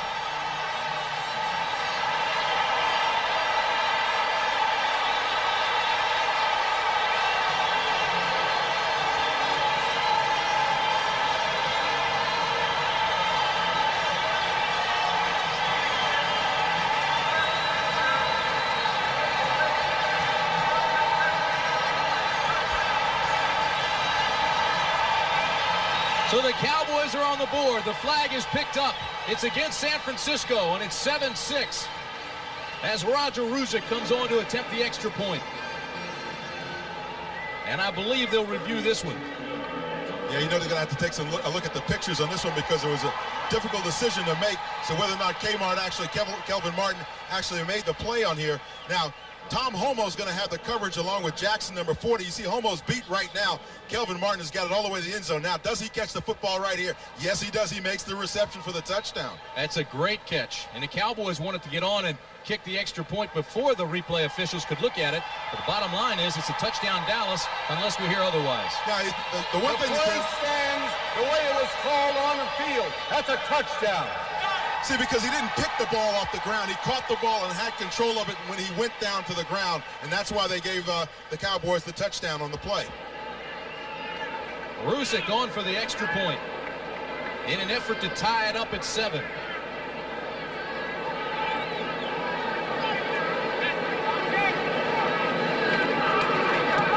And it's good.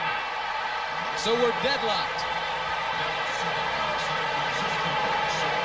San Francisco 7, Dallas 7. What a play by Kelvin Martin. The man they call Kmart.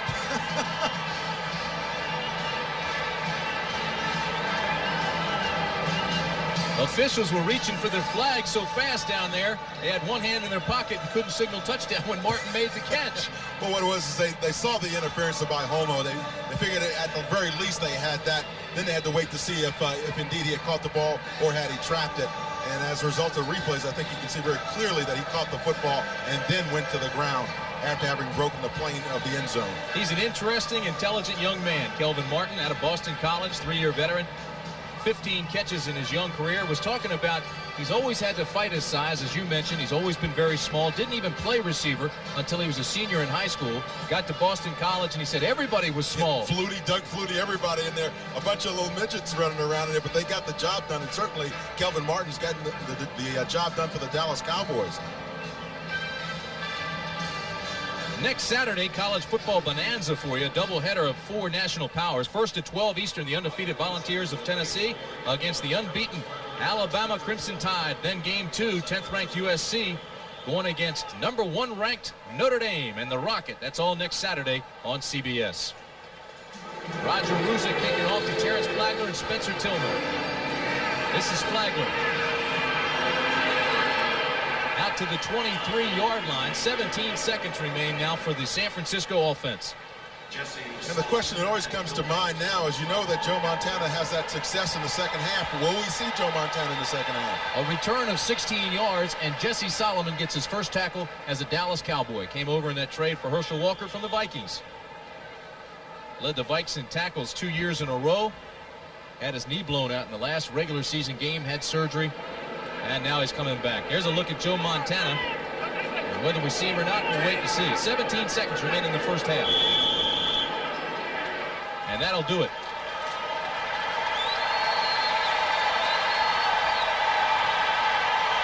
"30 minutes have passed. And that guy's still alive. That's the end of the first half with our score. The Dallas Cowboys 7, the San Francisco 49ers 7.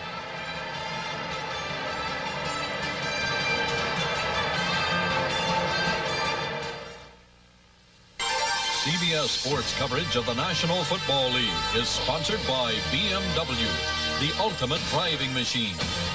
Apple Computer, make your ideas fly with Apple Desktop Media.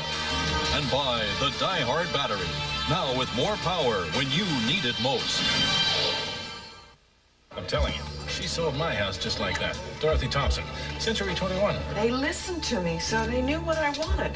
Century 21? Yeah, my broker sold my house, and I wasn't even in town. The Century 21 system sells more homes than anybody else because we have more experience than anybody else. But don't take our word for it. Ask a friend. Come with us. She found us a house with a pool and everything. I'm going to live here forever. Century 21.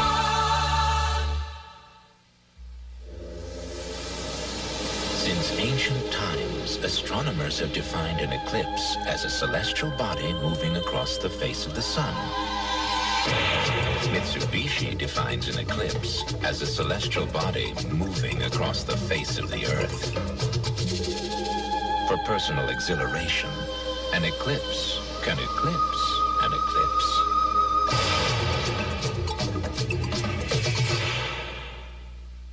We're looking at serious love. When it comes to Major Dad's daughter, There's something about the guy. can this officer remain a gentleman?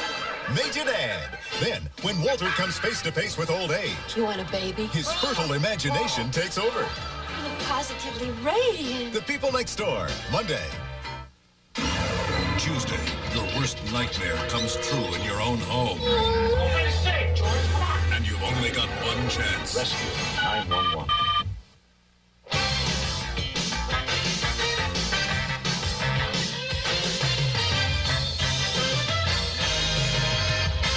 Come on, Irv. Let's get Montana hot in the bullpen. Let's go here. Well, you know, I think Seifert might have underestimated those Cowboys. They're playing pretty emotional football. So Big Joe might be back in second half, huh? They got a lot out of 8 yards rushing, I'll tell you that. To the scoreboard and get you up to date. Fighting for their lives. The Skins have lost once already to the Giants. They're tied at a field goal apiece. There's been some controversy in this game. There also have been some sacks. Dexter Manley with 2 on today against Phil Simms. Now, here it is. Odessa Turner reception, and it is not reversed. They say he's out of bounds. Take it away, Irv. What do you think of this call? This is a catch, Brett. The rule just simply says, could the receiver come down inbounds on his own impetus if he had not been hit? Well, yes, he would have come down, but the defensive back knocked him out of bounds. Completed pass. Stalled the drive, so they're deadlocked at 3 in the second quarter. Green Bay and Minnesota. We've kept you up to date about Herschel Walker. He has been a key player for the Vikings, even though that one kickoff return was called back. Most underrated quarterback in football is this guy right here. Don Majkowski and Sterling Sharp could become one of the better receivers. 51 yards on that reception.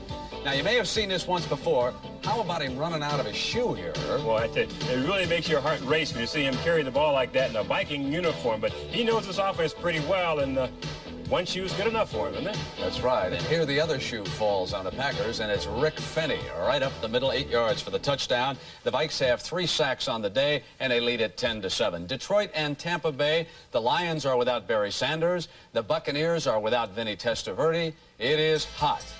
I mean real hot on the floor of the stadium in Tampa this afternoon, and it has been the defense. Ricky Reynolds intercepts this Rodney Peete pass, and he will score on a brilliant 68-yard return.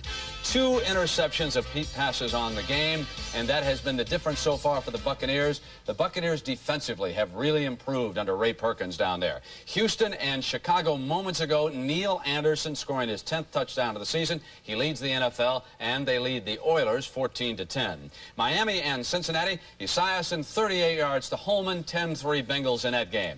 Atlanta and New England, surprisingly, the Falcons have settled for only a couple of field goals in that game, and Greg Davis, a former Falcon, has kicked 3 for the Patriots. San Francisco and Dallas, the game you're watching, deadlocked at 7 at the half. We're going to take a look at Dan Hampton right after these messages from your local stations.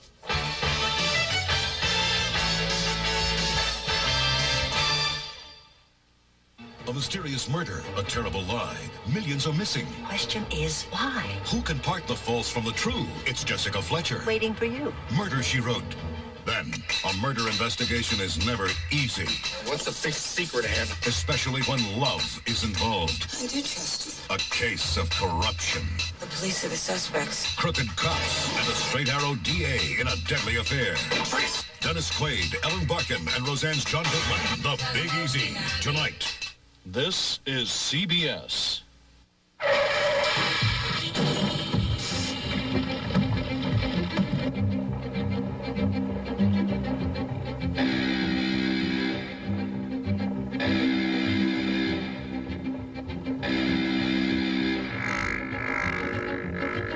You knock yourself out just getting to your flight.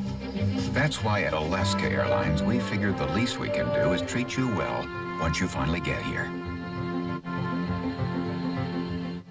You were never that blonde. Telesis. It means progress intelligently planned. Tell Aunt Kathy what you got for your birthday. This is a story of Telesis. Lucky girl. Look, she thinks I'm right there. She knows you're in telephone. Hi, it's me. Yeah, is Eric there? Hey, the uniform looks great, pal. You nervous? A little. By the 21st century, a child will see for 1,000 miles. Really proud of you. Thanks, Dad. Because the same telephone lines that carry thousands of voices could also deliver pictures worth 1,000 words. Life-size and lifelike. It's just one of the things the Pacific Telesis Group is working on today to get you ready for tomorrow. Oh, be quiet, because Grandma's got something to say. Happy Thanksgiving, everyone. Yes, it's just a telephone now. But the 21st century is only 11 years away. A Tale of Two Cities, Monday at 7:30.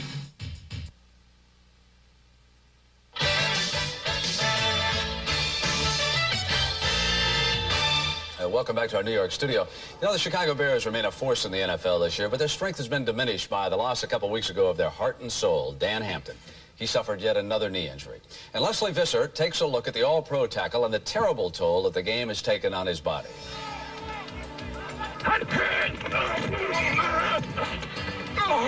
I personally performed 5 operations on him, all on the knees.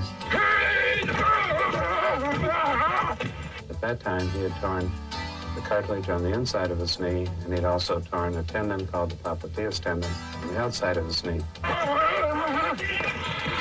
I thought perhaps he ought to start thinking about doing something else for a living. A football player's career isn't always measured in yards or tackles or touchdowns. Sometimes it's measured in punishment given or received. One doesn't become an all-pro without experiencing a great deal of pain. In Dan Hampton's case, 11 years worth. The bottom line of this game is to hit harder than the other guy. We know it's going to be a brutal fight.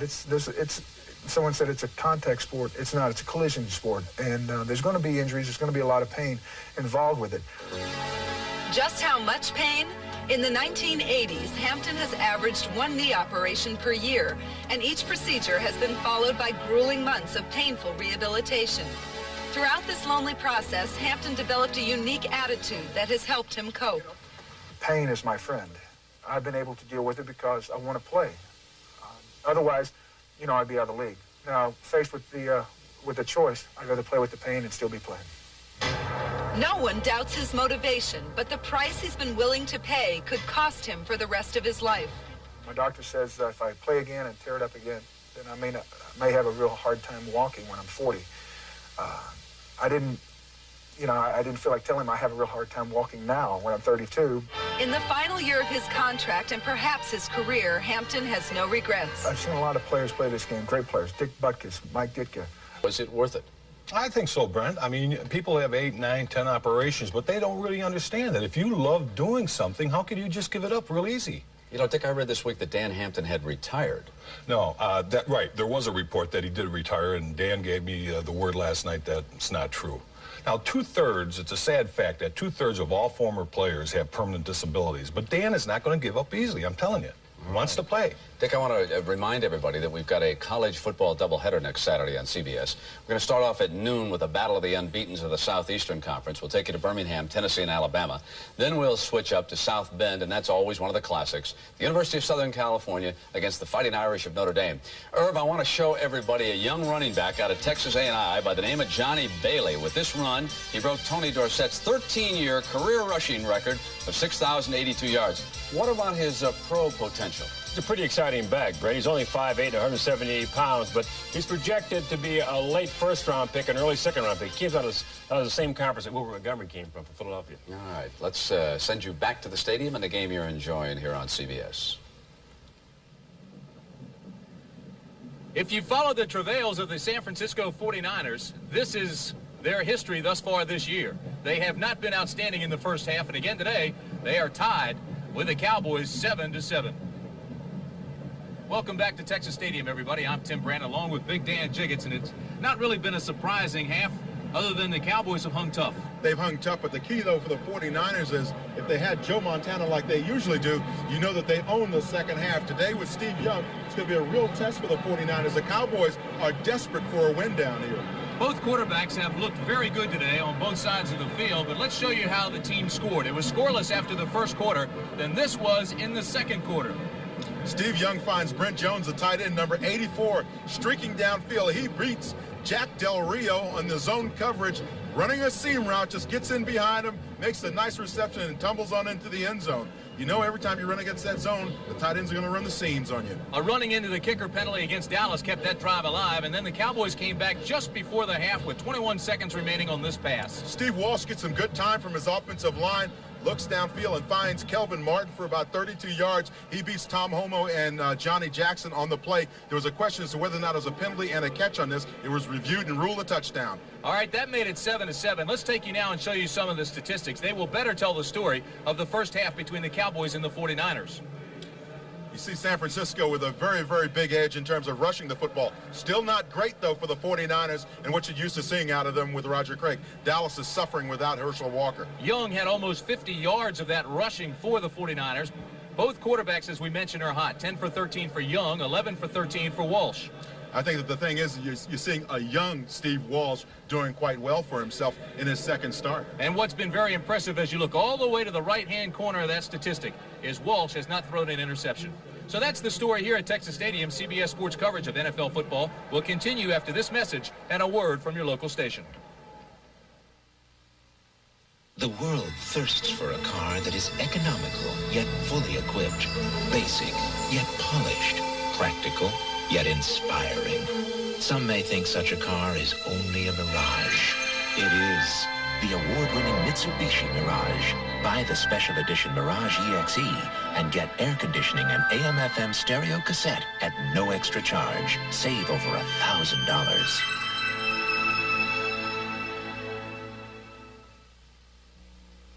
I've never seen her so happy. Really? How do you measure success? For the Parkers, it was the day their youngest child went off to college. A day that began 12 years ago when a Dean Witter broker took a little extra time to convince them to set up a college fund. There are many ways to measure success. Dean Witter measures it, one investor at a time. Dean Witter, a member of the Sears Financial Network. Loneliness is ageless. But the gift of time builds a bridge across the years. Teach your children to treasure the generations. This Take the Time for Kids' Sake message is brought to you by Children's Hospital of San Francisco. For more than 4 generations, people of all ages have entrusted their health to us. It's a trust you can share too. I've got 2 words for you. Sourdough. Sourdough makes it taste like no other burger. Sourdough. The new grilled sourdough burger at Jack in the Box. Sourdough. A juicy burger, bacon, cheese on sourdough at Jack in the Box. For exciting new taste, this is the place. Just 2 words. Sourdough. There's that one.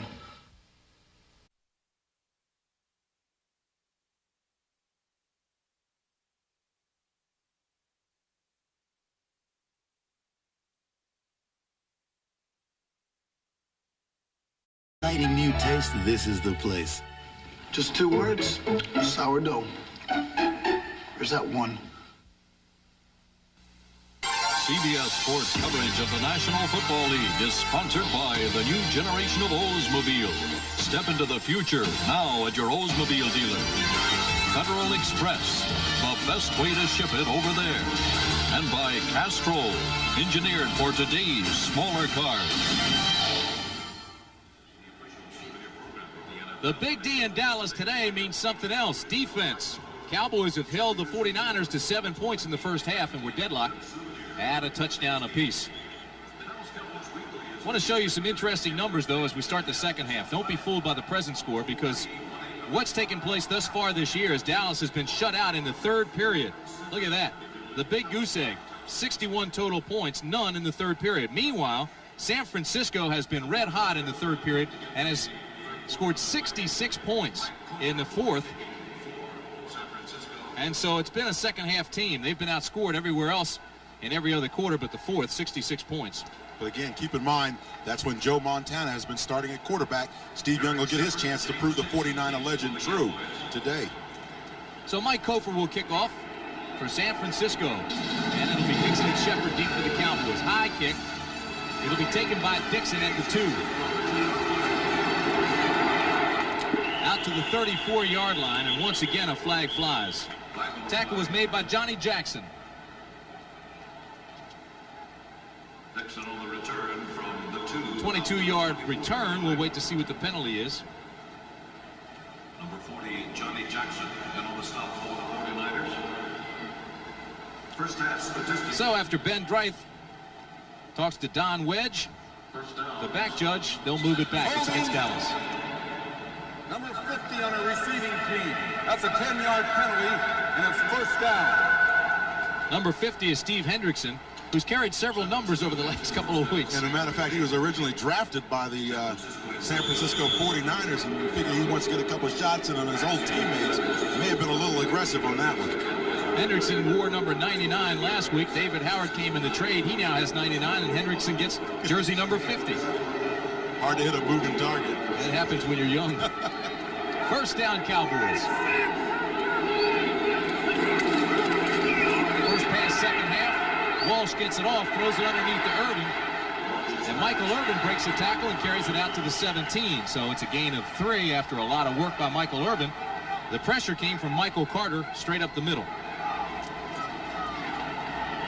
Michael Irvin came right back along the line of scrimmage that time to make the play, and really, he catches the ball on the line of scrimmage. You see him in motion here. Now he's going to turn inside after the little pick play there by his tight end. Slides back along the line of scrimmage, but Jim Faunhorse has him in his sights along with Michael Walter, and you just don't get away from those two guys very easily. But Michael Irvin does make that little move there to slip him for a yard or 2.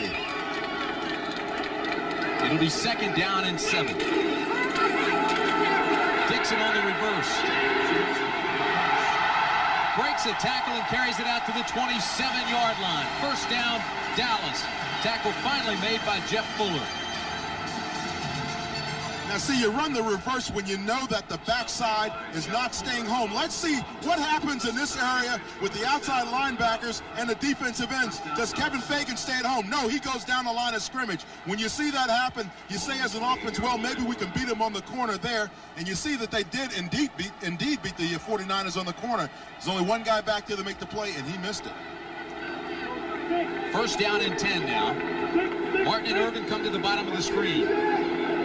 Dixon to the top. Block the carrier, and again, there's absolutely nothing up the middle.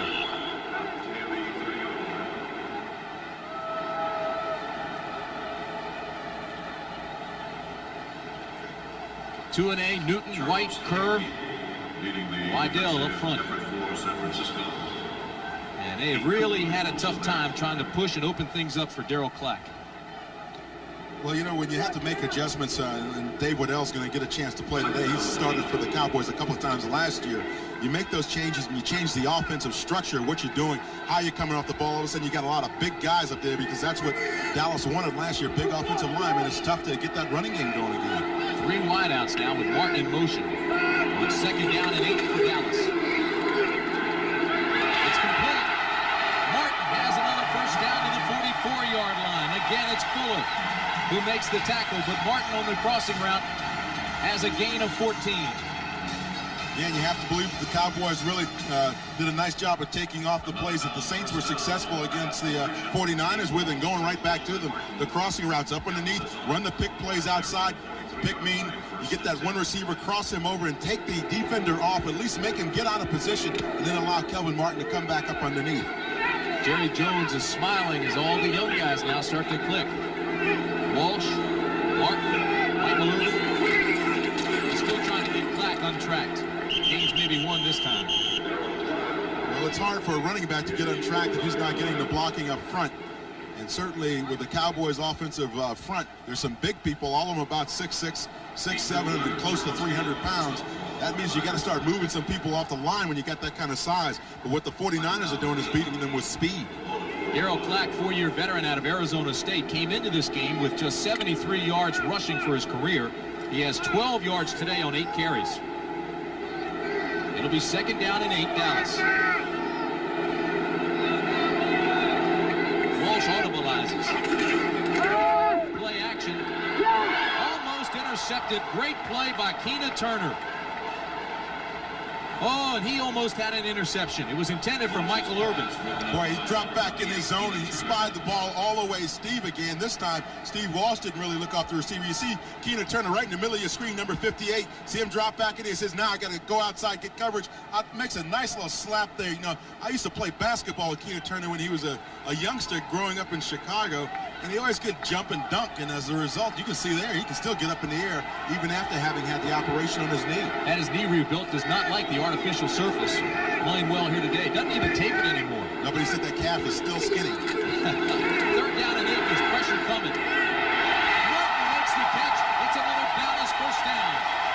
They worked on Jeff Fuller, and Fuller made the tackle at the 43. But it's a gain of 12, and Dallas continues to move the football. Well, if you're the Cowboys, you want that kind of a matchup with Kelvin Martin working against Jeff Fuller, a much bigger guy. Again, another pick play. You see Michael Irvin coming up underneath, or maybe it's Shepard there, but you see Kelvin Martin is open on the outside as a result of all of that traffic happening with those picks happening right down near the line of scrimmage. But that's a matchup you wouldn't mind having when you're a strong safety and you're a fast wide receiver. 3 catches, 58 yards, and a touchdown. Martin goes out of the game now. 1st down and 10. As Johnston comes into the ball game, he now flies in the pass route and throw it to the tight end, Folsom. Folsom has another first at the 26. And again, it's Fuller, and Fuller gets up shaking his head. He's frustrated and he's tired. A gain of 15. Not only that, Jeff Fuller recognizes also that his linebackers, watch the linebackers bite on the play action. Steve Walsh runs nice play action. You see those linebackers standing in there, they don't know quite where to go. Michael Walter in the same position as Farnhorst. That allows the tight end to get behind him, and now the safeties have to make the tackle. Folsom laid a pretty good lick into Fuller. It's 1st down, Cowboys at the 26. Now they'll try Clack. And again, there's not any room to run. Jim Farnhorst filled the hole along with Michael Carter. And Carter can fill a lot of holes. He's 6'2", 285 pounds. Tim, what you can really see with the Dallas Cowboys offensive line, though, is that I talked about reestablishing the line of scrimmage and against the 49ers. Now watch their legs. That's the line where their legs are. Now watch, they do not move those legs past the line of scrimmage or even to the next yard marker. You see their offensive linemen cannot get any kind of push on that offensive line, and as a result, the defense meets your people in the backfield. Michael Carter. Carter's a wide body.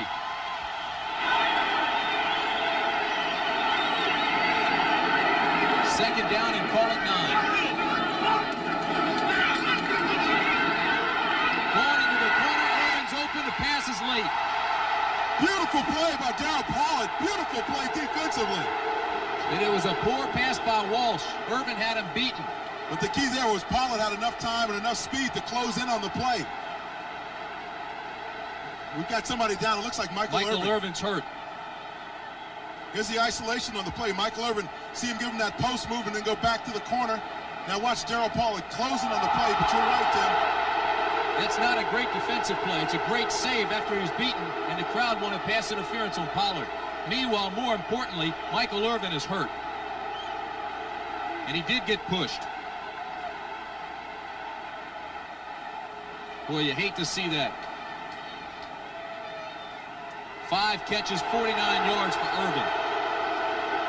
You see him there, give him the post move, and then go back out to the sideline. Pollard's beat right now. The ball's drifting up. Maybe Michael Irvin had a chance to fair catch it down there, but now he got hit right in the back of the leg just as he came down in the end zone. And he is still down in there in the end zone. It looked, Dan, when he hit, that his leg stuck to the turf. Didn't have any give. And when that happens, there's only one thing that will give.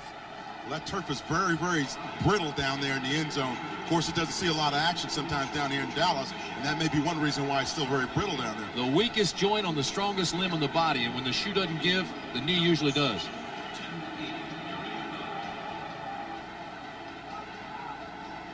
They do that to test to see if there's any movement and to find out if the ligaments are stretched at all. When you see the trainer pulling on the leg like that, and of course the Dallas crowd wants pass interference on the play. They're seeing the replays on the big screens here. That is not reviewable. Except for the crowd, and they have been rather vociferous in their boos.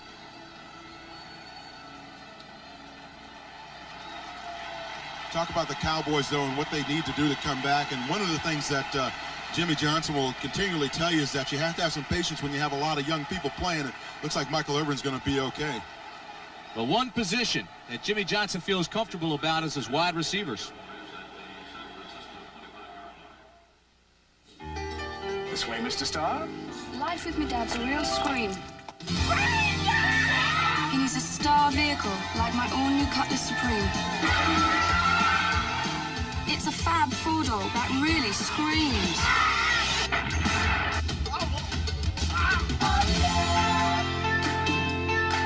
Hello, Daddy. This is not your father's Oldsmobile.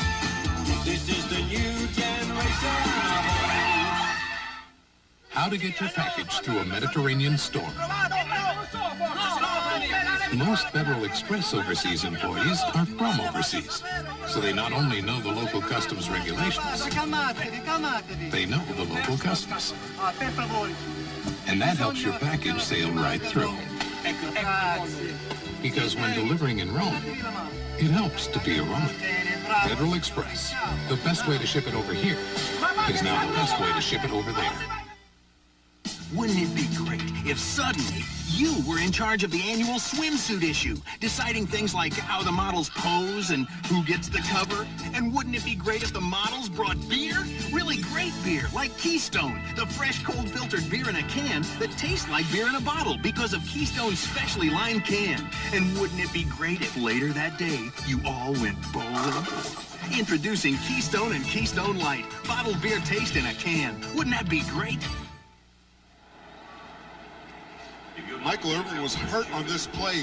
Darryl Pollard, number 26, closes back in after having gotten beaten by Irvin. The ball is up in the air. Irvin tries to make the reception, but there you see Pollard slaps the ball away. Michael Irvin says, hey, look, that was pass interference on you, Darryl. It was. He ran right into him. There's no question about it. Well, but see, he's got as much right to catch the football as the receiver. The ball's underthrown so the defender can come back and catch the football. That's what happened on the play. 3rd down and 9, Dallas.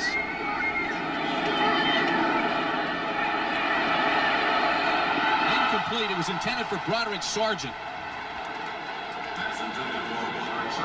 See, just because a receiver is an offensive receiver doesn't necessarily mean that he's got the right to catch the football and the defense can't do it.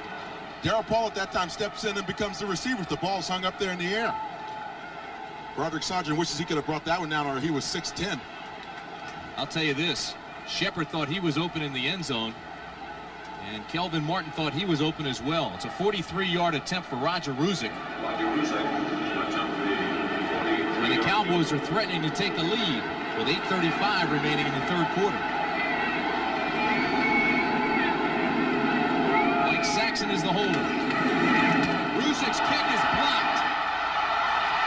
Look out. Johnny Jackson is gone. A 61-yard return of the blocked field goal attempt, and Johnny Jackson put San Francisco back in front.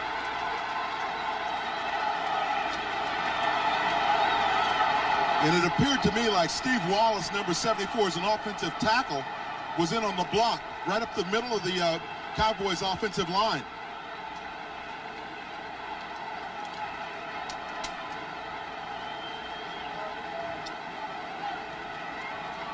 The block was made by Wallace.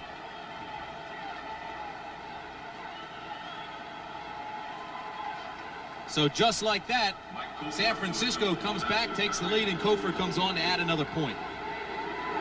Now it's Barry Helton who's the holder. And the kick is good. So with 8:23 remaining third quarter, a quick turnaround. And the 49ers take a 14-7 lead. Steve Wallace, number 74, is an offensive tackle, as I mentioned earlier.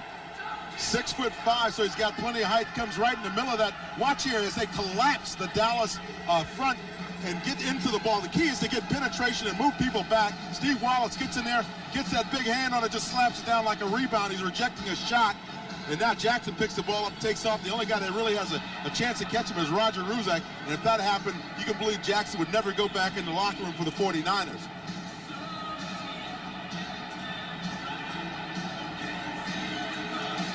Another look at it, you can see Roger Ruzak at the end of this play is the only guy that really has a shot at stopping him, because there's a nice block by Wallace. Boy, he really got up in the air on that one. Now watch Jackson make the takeoff here. Gets out in front and there's nobody near him. There's no way he's going to get caught on this play. And the 5th round draft pick out of Houston turned it on. 62-yard return for the touchdown. Get some style points too. Again, watch him collapse that inside front of the Dallas Cowboys. Now the center really didn't block anybody. Now I believe it's Stepnowski is the long snapper. But his responsibility is to get the ball back to the holder. That's his key responsibility. Everybody else has to block down toward the center, and that didn't happen. That's right. Everybody should be taking a step in. You see they do that, indeed do that, but Wallace gets that great penetration in the middle. The center was Dave Waddell, the kick center, and he never really got a block on anybody. 14-7. This will be Dixon at the 1. Look out. Boy, he had a hole for a second out to the 27-yard line. A return of 26. So between Dixon and Shepard, Cowboys have some return threats. Tackle was made by Darryl Pollard. The word on Michael Irvin from the Cowboy bench that we just received is that he has a sprained knee and should return. They don't think the damage in there is serious. They don't think there's any tears. Right now they say it's a sprained knee and he may return. The way he was talking to Darryl Pollard as he was heading to the sideline, I suspect that he really wants to get back in this ballgame. They may need him. He's the 13 quarterback, too. They'll definitely need him. The sack is made by Pete Kugler. You hear about, that's his 2nd sack of the year, Dan. You hear about coverage sacks, Tim, and what that really comes from is good coverage by the secondary downfield. You saw Walsh looking that time, took a step up inside and really couldn't find anybody to throw to downfield, so he just let it go. Steve Walsh now backing up. You see him, he's getting a pretty good view downfield. Now watch his head. You'll see it rotate around. He says, now I got to get out of here. Still pump fakes, can't find anybody, and Kugler makes the nice sack. So it's a loss of 2. It'll be 2nd down and 12. For Walsh and the Cowboys. 7:45 remaining third period. Tim Brand along with Dan Jiggets at Texas Stadium. The Cowboys trying to stay alive, still winless in the season. Walsh again under pressure, has this one complete to his tight end Folsom at the 33-yard line. Tackle made by Keena Turner. A little pressure that time from the defensive front of the 49ers. Forces Steve Walsh to unload to his tight end, Folsom, who he finds coming across again. You see him right in the middle of your screen, 85, heading out to the sideline, runs an out pattern there and just simply beats Keena Turner on the play. You like that matchup with the tight ends and the receivers against the linebackers because generally those guys are going to be a little bit faster. Folsom came into this game with 3 receptions, and you see what he did today. He's got 5 catches. So 8 for the year, most of them coming this afternoon.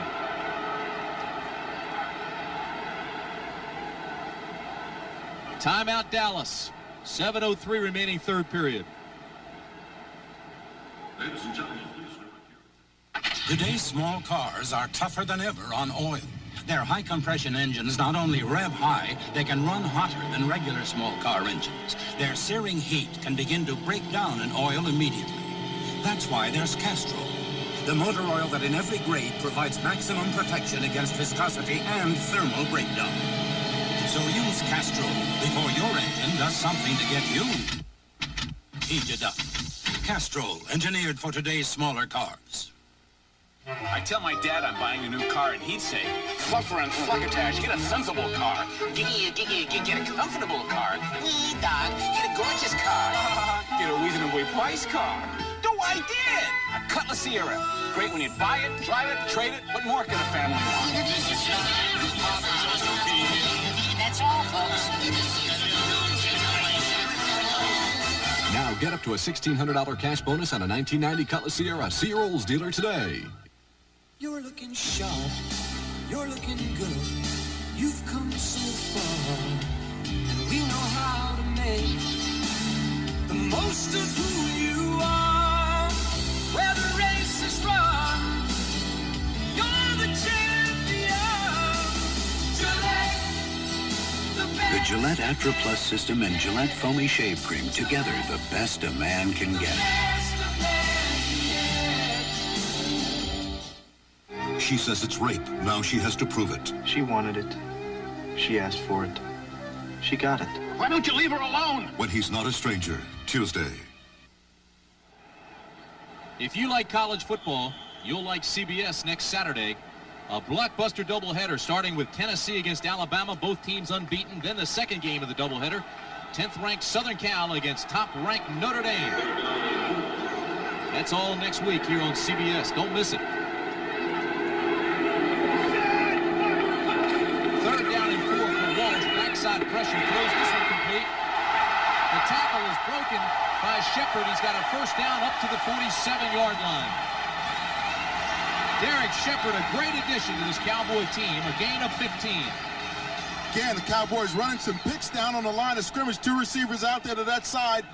Watch Shepard on this shake and bake there. You see him come back up underneath of the pick by Kmart there. Kelvin Martin makes a nice reception. Now watch these moves in here. He puts about 55 moves on a 1-yard line. Gains about 2 yards after the moves. Tackle made by Fuller and Homo. Dave Waddell is injured. Boy, that could be a big blow, too, because Kevin Gogan's already left with an injury at that right tackle position. It appears that he's pointing towards his hip as the problem.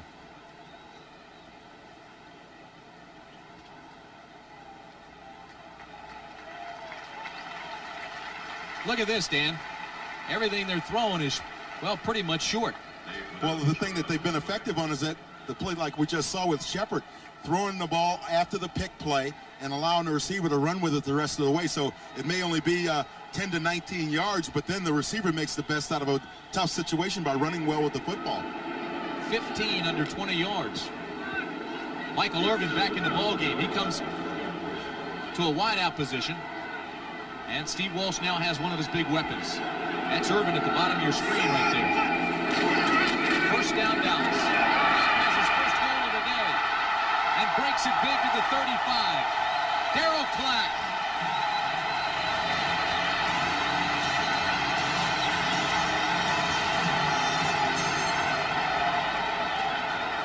Tim, sometimes what you need as an offense and an offensive line is to get one play like this one where you finally spring your running back. Dallas really doesn't get that good blocking off the line of scrimmage, but they stay in front of their people, and Darryl Clack cuts the ball back near the center, and it just scoots it up through the line of scrimmage. 17-yard gain, more than he's had all day. The longest run of his career. First down and 10. Cowboys trail by 7. Walsh in trouble, and he's sacked. Holt came through cleanly, untouched, and made the sack. So he's got 1.5 sacks now for the year. Shared that 1 sack with Charles Haley. Well, it's a counter trade. You see the backside guard and tackle pulling. Walsh fakes the handoff there, tries to set up, but hey, no, he can't. Pierce Holt is right in his face, and then as a result, gets the sack. Loss of 7. It'll be second and 17. So he now has 1.5 on the year. And Hope never even bit on the play action fake there. Just met Steve Walsh right at the corner. Cowboys continue to make big plays and then hurt themselves somehow with a breakdown. 2nd down and 17 for Walsh. This one complete to Kelvin Martin inside the 30 to the 29-yard line. It will not be enough for a first down. So it'll bring up 3rd down, but they were working on Don Griffin on that side, and they pick up 13. I asked Kelvin Martin during the week, I said, hey, what's your favorite route, the one that you feel you specialize in the most? And he said, well, I feel it's kind of the 15-yard comeback. But that's been the route that I haven't seen him run today. He's been running a lot of crossing patterns and out patterns. Dallas last drive, they went 65 yards to the San Francisco 25, held the ball almost 7 minutes and got no points. As a matter of fact, the 49ers got 7. 3rd down and 3. They need a big play here. Walsh has some room. Has the first down to the 15-yard line. Tina Turner and Johnny Jackson finally make the stop, but it's another gain of 13. And credit Kelvin Martin with a great block downfield to help out his quarterback when he saw him scrambling and in trouble. Steve Walsh knows that he's in trouble as he drops back, can't really find anybody open, gets some decent protection up there, really wasn't flushed out of the pocket because of pressure. Now, when you see that block right there by Kelvin Martin on Keena Turner, just enough to allow the quarterback to slide in there and get about 4 or 5 extra yards on the play. Crowd is back in it. Walsh goes for it all. Incomplete, intended for Martin. And that was a fine defensive play by Griffin.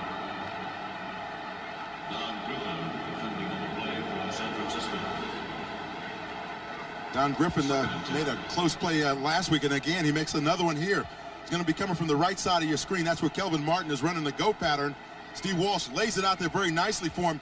And actually, when you look at it, Griffin was out of position there, but closed very quickly on the receiver, Martin.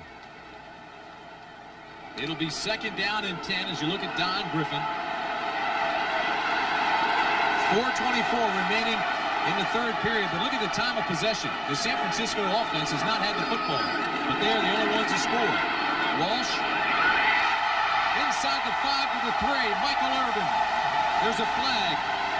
And again, they were working on Don Griffin.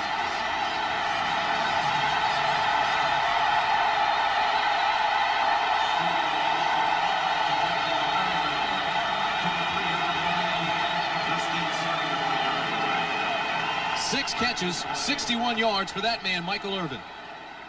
The great thing was when Irvin made the tackle, you saw it was a hand catch because he had the ball in his hands as he was going out of bounds, almost shaking it in the defender's face. See him, he's still trying to get that crowd worked up. A reminder that the Dallas Cowboys have not scored in the 3rd period this year. They've been shut out. Had a shot just moments ago with a field goal attempt. Had it blocked in San Francisco. Illegal contact on a defense number 29. They'll take the gain, decline a penalty, and it's first down.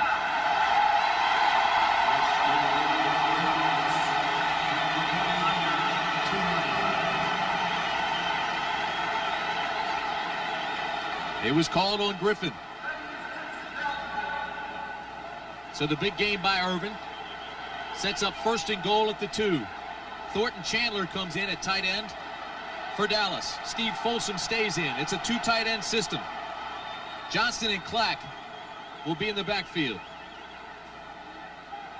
And they're going to review it.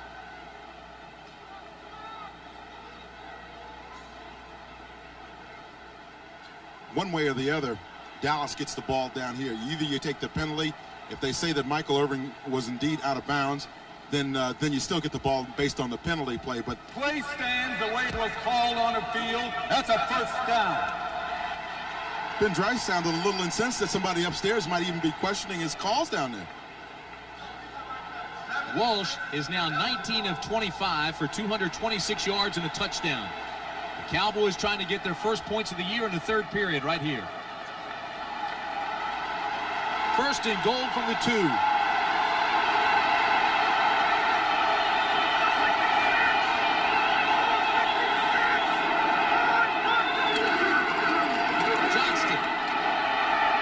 To the goal line, no signal. Chet Brooks tries to come out of there with the ball, and Thornton Chandler wants no parts of that.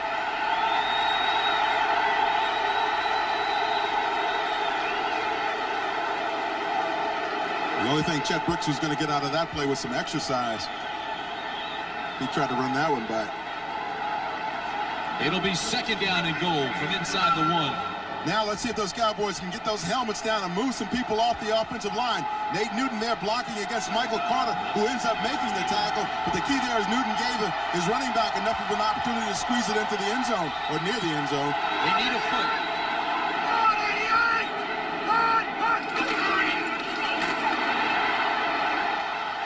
Still no signal. It'll bring up third down and less than 1. Good play here by Jim Fawnhorst, number 55, who really stops the momentum of the running back. And Michael Walter on that defense for the 49. You see both of those linebackers come right up over the top and stick the running back as he's trying to come through. Both of these runs, Dan, have been to the right side. As you see it again, Nate Newton, number 61 on the left side, went halfway to the bench and started pointing at himself. Said, hey, Jimmy Johnson, come behind me. I'll get it in. Maybe he wanted to run the ball. Third and goal for the 1.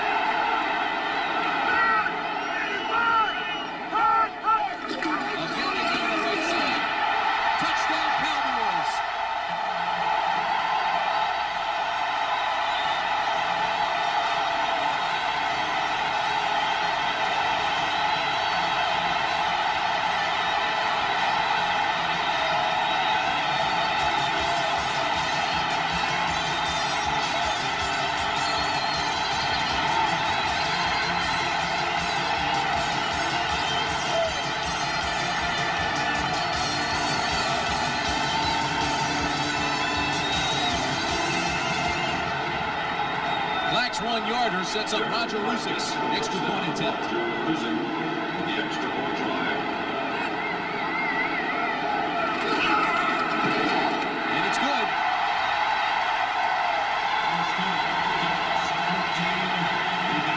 So with 2 minutes and 50 seconds remaining third quarter, we're tied again at 14. When you get down on the goal line, Tim, you try to keep things pretty simple. You don't get real cute. You just run it off tackle, just pound it in there on the defense. Third try works. The third time is a charm. Good blocking there by Johnston, number 48. Helped Darryl Clark get into the end zone, and he is thankful.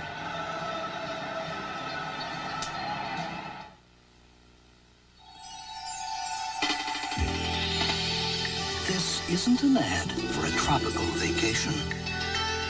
This is an ad for Zenith's 46-inch projection television with a color picture that could only be called brilliant. If you've never owned a Zenith giant screen television, maybe now's the time to get your feet wet. Zenith. Quality. Once upon a time, there was a guy named Goldilocks who was thirsting for refreshment. But this one, and this one. So then he moved to Diet Coke, and it was just right. The real cola taste you can drink more of because it's just 1 calorie. Hey, somebody's been drinking our Diet Coke. Yeah. And there he is. Hey, it's the Three Bears. What's up? Yeah. Just for the taste of it. Diet Coke. Trofeo, Trofeo. It's a new generation and we want a new world. Sequential port, fuel injection, anti-lock brakes. Paydays come and we want a new world. Visual information center, handles great. This Oldsmobile is not our father's. New generation for the sons and daughters. Trofeo. This is the new generation of Oldsmobile. Bear-killing bucks take on the Skinners. The Saints try to derail the Rams. A day of regional excitement next Sunday. The Dallas Cowboys in time of possession in the third quarter have had the ball 12 minutes and 10 seconds. The San Francisco 49ers, nothing. 49ers have yet to touch the football. 12 plays, 73 yards. You see the time of possession. Wall 6 for 8 on that drive. And we're tied at 14. Ruzic's kick. is high, but it's short. Flagler will take it at the 15. Breaks one tackle, stumbles across the 30, and gets it out to the 32-yard line. Tim, you hear me talk so much about backside blocking. I'm going to show you how come it's important. Watch Mark Tuiney here cut off Fawnhorst, and then watch Johnston here come in and block on Michael Walter on the front side of the play, and that's how come the Cowboys were successful on the touchdown play. You see right there, Johnson gets his man, and Fawnhorst was just too late to make the play as the backside linebacker because Mark Tuiney had cut him off already. Took him a long time to get in the end zone in the third quarter, the whole season. Young is the quarterback, Craig is the ball carrier, and he's going to lose about 4 yards. Jack Del Rio.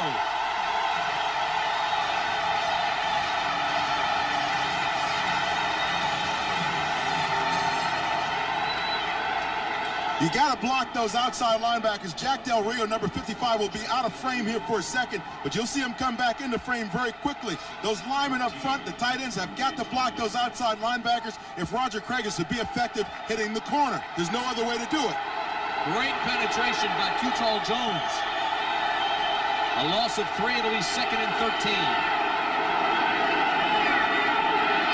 Young, backside pressure will run it. Goes out of bounds at the 31-yard line, but there's a flag in the backfield. Got to believe that's holding because Tony Tolbert had a nice rush during that time on Steve Walsh. Steve Young, excuse me.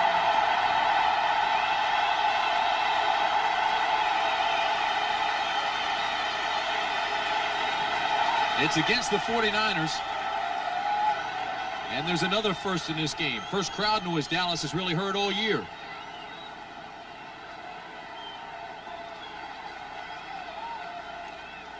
That's the 7th penalty on San Francisco. Dallas has 2. Number 62 on the offense, hands to the face. That's a 10-yard penalty and it's 2nd down. That's big guy McIntyre. This is not one of the league's biggest offensive lines. An average 49er offensive lineman, 6'4", 276. But it has been very effective. With Bubba Paris taking credit for the curve. Hey, it's still a relatively young offensive line in that it averages under 30 years of age. 49ers continue to inject youth. 2nd down and 23.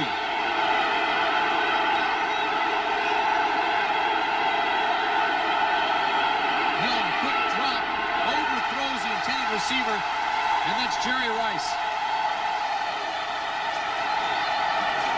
Jerry Rice has only 1 catch on the afternoon. And Bubba Paris is getting into it with, I believe that's Too Tall Jones maybe down there on the field. You hate to see your team, your offense, losing its cool now in a situation where it's getting kind of tight. You want to see that cool, calm, and collected, experienced offense, particularly your offensive front. Now, Paris just kind of stepped in on the back end of that little tussle. Too Tall Jones, 38 years of age. 6'9", 270-pounder in his 15th year. 3rd down and 23 for San Francisco. They go to 4 wideouts. There's pressure on Walsh. Sidney has the catch out to the 30, but he won't have a first down.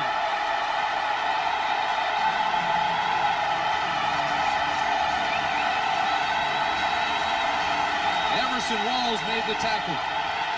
Jeffcoat had the pressure. And Dallas will get the ball back.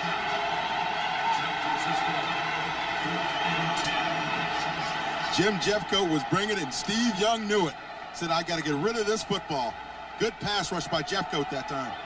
Barry Hilton comes on to punt. You see what he's done thus far this afternoon. And this guy is having a big afternoon as well, Derek Shepard. Shepard will be looking for a wall.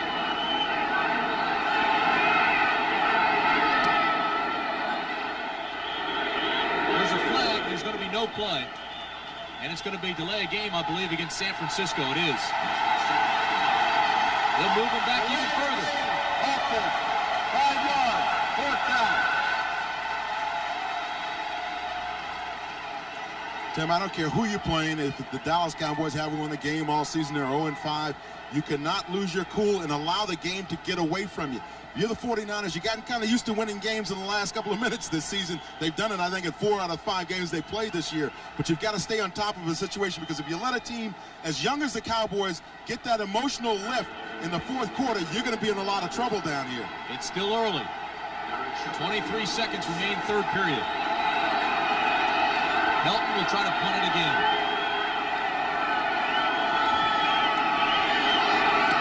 Gets off a low liner.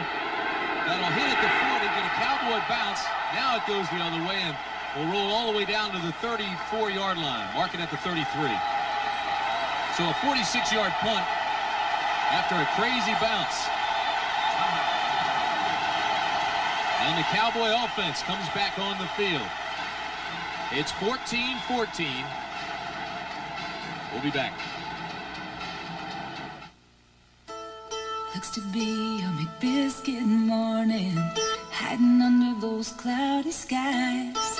Feeling aching for hickory smoke, bacon in a buttermilk biscuit rising up inside. Got a great day, fresh baked.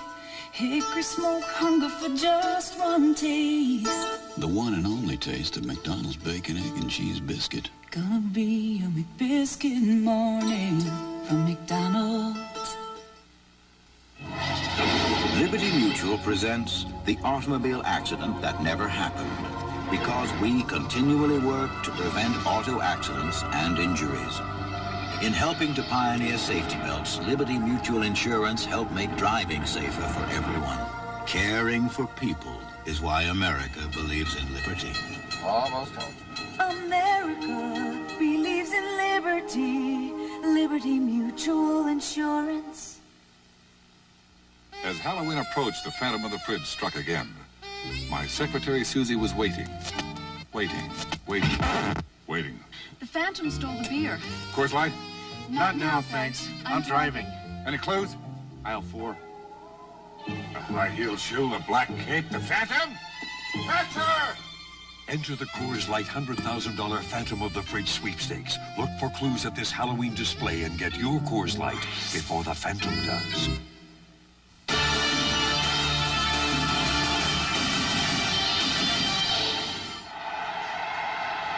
Next Sunday, our NFL regional coverage begins at 12:30 Eastern Time, 9:30 Pacific with the NFL Today. Then you'll see one of the following games in your area. Tampa Bay, Washington, Dallas at Kansas City, Minnesota against Detroit. That'll be followed by the doubleheader. Game 2, New Orleans against the Rams, Giants at San Diego, and Atlanta against Phoenix. Here at Texas Stadium, we're tied at 14. This should be the last play of the third quarter. To the 37-yard line, but there is a flag. Jim Fawnhorse made the tackle. So we'll wait to see what the flag is. NFL Today did a nice job covering the Herschel Walker story today. That was interesting, listening to Jerry Jones, Mike Lynn. Got a lot of help from Dan Jiggets following that story. Number 70 on the offense was holding. That's a 10-yard penalty, and it's first down. We're going down the other end. So it was on Stepnowski. So that's the end of the third quarter with the score. San Francisco 14, Dallas 14. We now pause from a word for our local stations.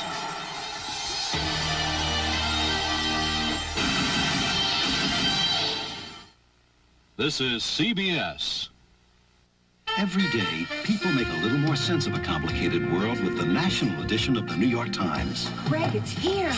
There's a complete daily business section, not just market reports, but a full perspective on the events, the trends, the people who shape the way the world does business. It's all here.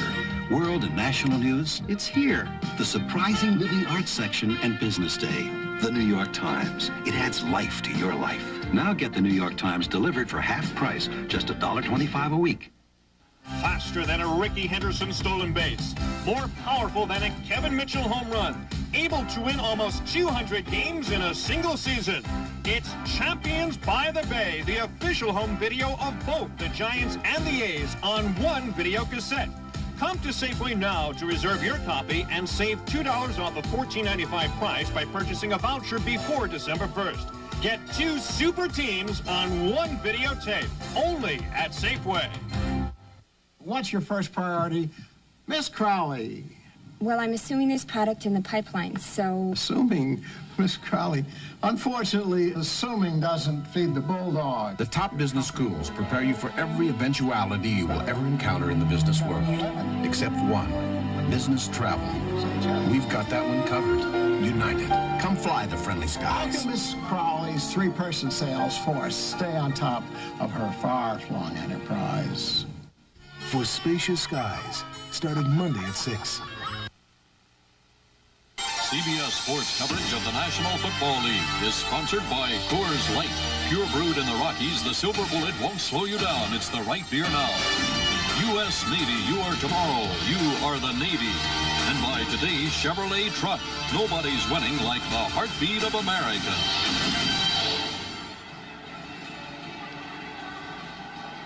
Great day in Dallas as we start the final period. Final 15 minutes, we're tied at 14.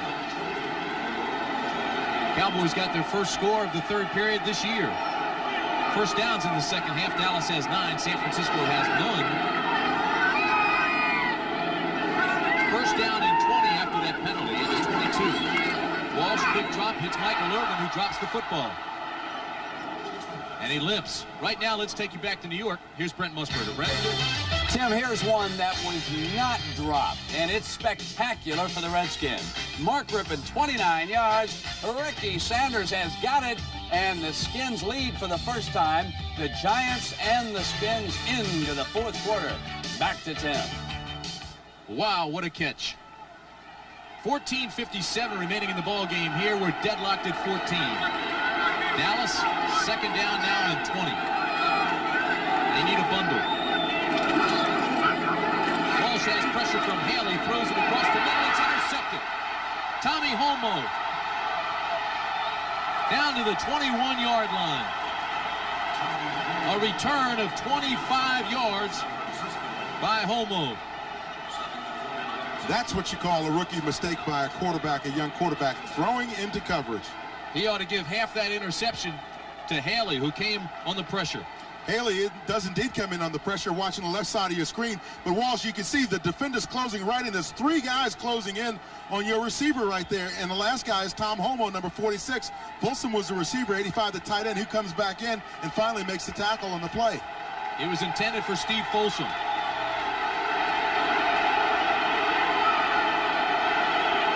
First down, San Francisco. Right side. Bangs his way down inside the 15-yard line. Boy, he really punished Vince Albritton on the play. 36, he came up to make the stop. And Roger Craig just simply lowered his shoulder a little bit, just got right into Albritton.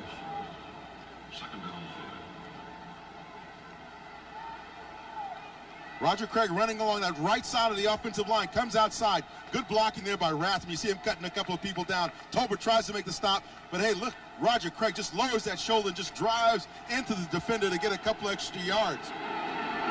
He's a guy, a veteran, who knows what it means now to put the game on the line in the fourth quarter and get a touchdown. A key defensive series for Dallas. This defense has allowed San Francisco just 7 points this afternoon. They got the other one on a blocked field goal in return. It's a block from Rathman.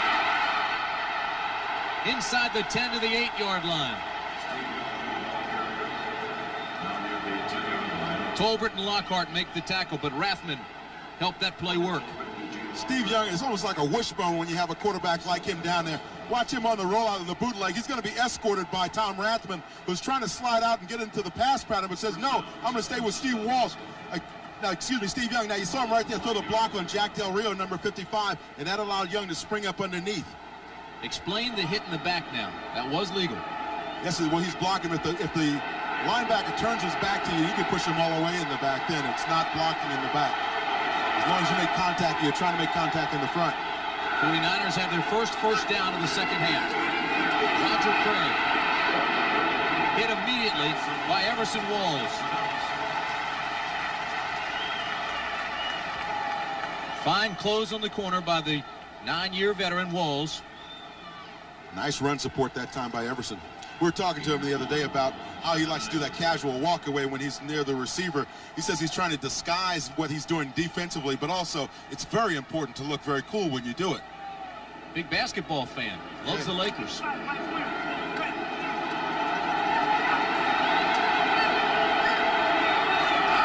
down and 8.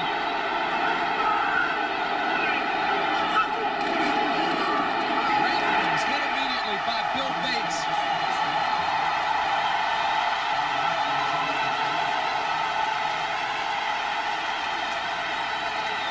It'll bring up third down.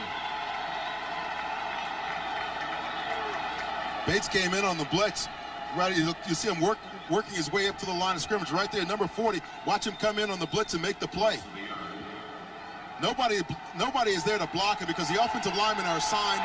They have blocking assignments along the defensive line, and nobody's really assigned to block that safety because he's supposed to be about 15 yards back. It's third and goal. They still need 8. Going for the corner. Touchdown, Jerry Rice.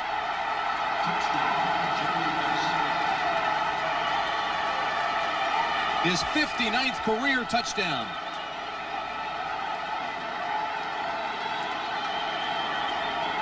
And with Jerry Rice, you know it's only a matter of time. He's working one-on-one against Everson Walls. Number 80, you see him press Walls up the field. Now he heads straight to that sideline in the end zone. Beautiful touch pass by Steve Young. Just drops it right in between the sideline and the end zone. Here's the reaction of Steve Young. And he put the ball right where he had to as Mike Kofer comes on now to add another one. And he does. And the San Francisco side of the ledger now has an advantage of 7. Listen.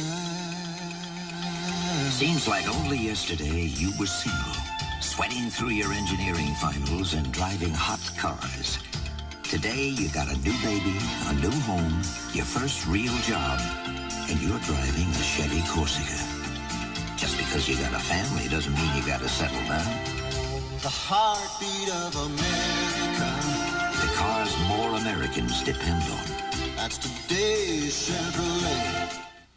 The lights on these cars are running on battery power alone. And in the end, only one, a car with a new Die-Hard battery, our most powerful ever, is able to start.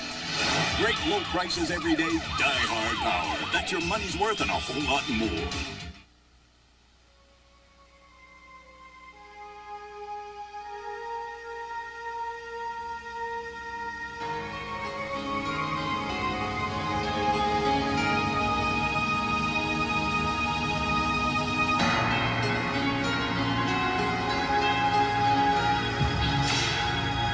Life's full of simple pleasures, like the comfort of Levi's jeans.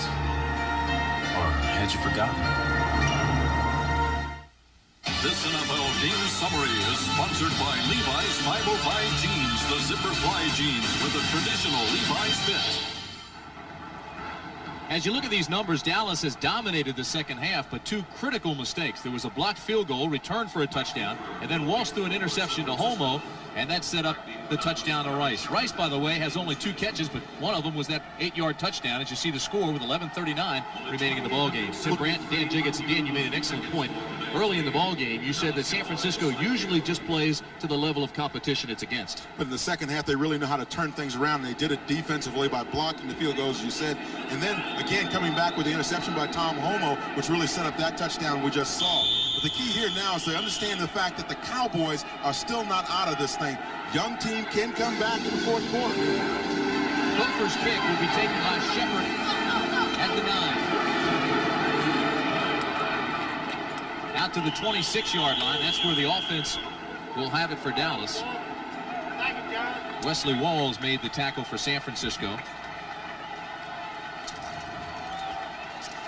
Giants jump back on top of Washington. Minnesota, Herschel has 10 carries, 76 yards.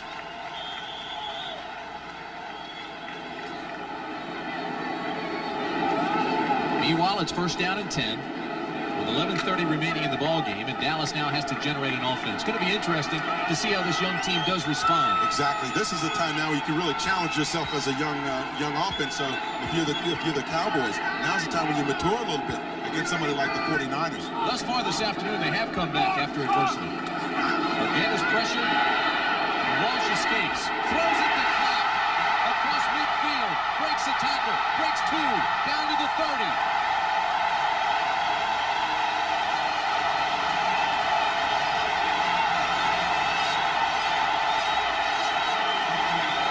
A gain of 44 yards.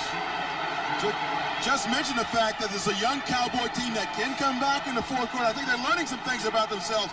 Darryl Clark comes out of the backfield, circle around, comes around, understands that zone is dropped off now. He's just going to let it loose. Steve Walsh with a nice pass there. Took a late shot from, I believe it was Pierce Holt.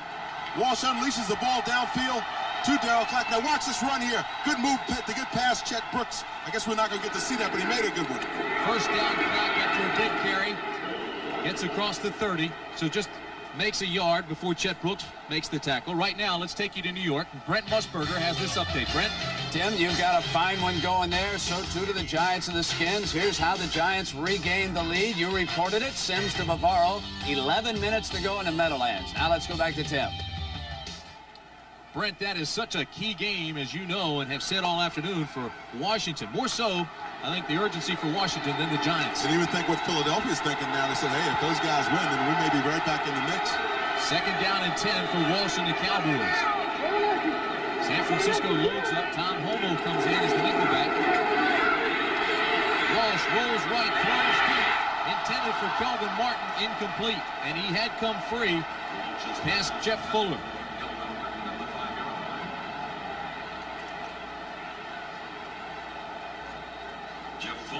The numbers are outstanding for Dallas in the second half. 185 yards of offense. Of course, when you consider they had the ball for almost the whole third quarter, it's easy to understand why. You saw Walsh throw his head back and smile and then slap his helmet. He knew that Martin had come free. All he had to do was hit him. Fuller was beaten badly. Now Fuller comes out of the ball game. It's third down and 10 out of the shotgun. Walsh steps up and again misses Martin, who was open. He was working on Michael Richardson, who was just acquired. Richardson starting at defensive back for the Bears the last 7 years. They dropped Barber this past week and acquired Richardson. He came from, actually, he had gone to the Raiders and then got released by the Raiders, and the 49ers recognizing the need with McKyer being gone to pick up another corner. Found L.A. Mike. So Roger Rusick comes on to attempt a 48-yard field goal. His last attempt from 43 yards was blocked.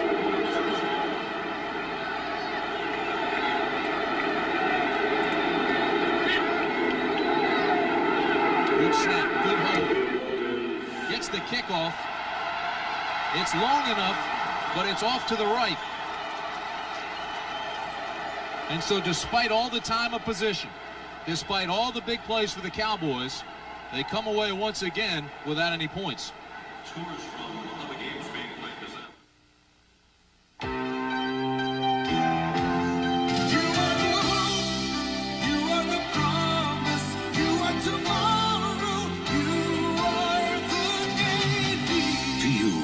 Build and shape our future, we invite you to learn the technology of tomorrow while you serve your country in the Navy of today.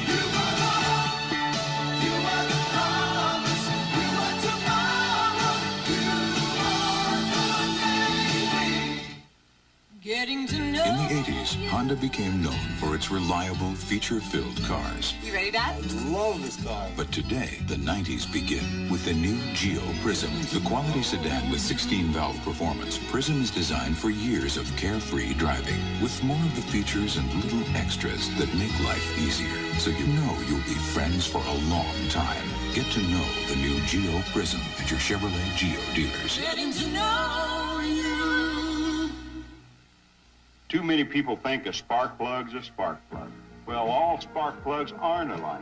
These AC copper core plugs match my car's specs like rounds in a chamber, firing up to 30 times a second. for up to 30,000 miles of high-revving firepower. Precision AC Delco parts. They don't just fit, they match. Keep your car running the way it was made to run. Now get up to $8.80 back on AC filters and plugs. See your retailer for details. Undefeated Tennessee takes on Battle's surging Crimson Tide. Then the Fighting Irish of Notre Dame battles 10th-ranked USC. Doubleheader excitement next Saturday. This was the key play in the game and really turned the ball game around for the Cowboys in favor of the 49ers. The 49ers blocked the field goal attempt by Roger Ruzak right there. You saw Steve Wallace, 74, reach up and slap it down. Now what happens is, number one, the Cowboys missed the opportunity for the field goal. They missed another one, and also the 49ers get a touchdown. 13-point turnaround on that.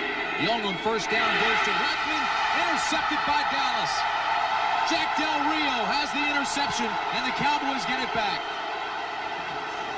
Now they're going to say he didn't have it. This play will be looked at.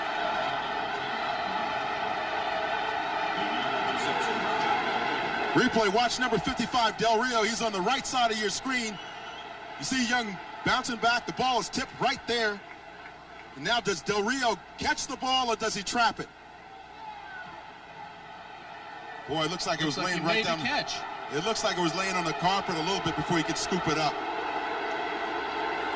Give you a quick update. Herschel Walker now 13 carries, 116 yards, his season high. Young's pass to Rathman across midfield. Albritton finally makes the tackle at the 34.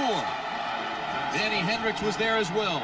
Oh, but the block was thrown by Brent Jones, number 84. He saw Tom Rathman coming out to that side, and he just simply stole on Ray Horton, number 20, knocked him right to the turf, and that sprung Rathman.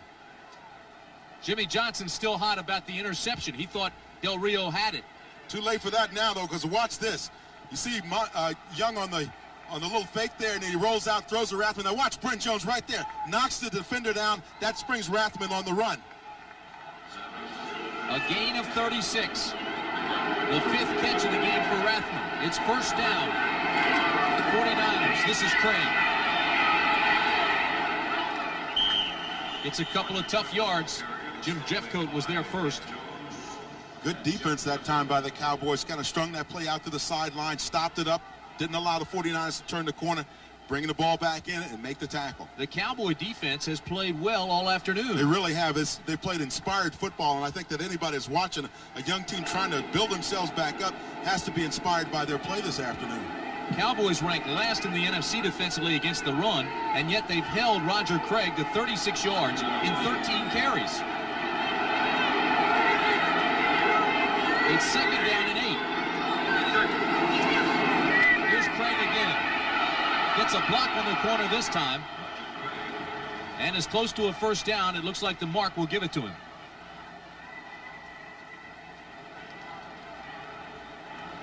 Tim Brand along with Dan Jiggets at Texas Stadium in Irving.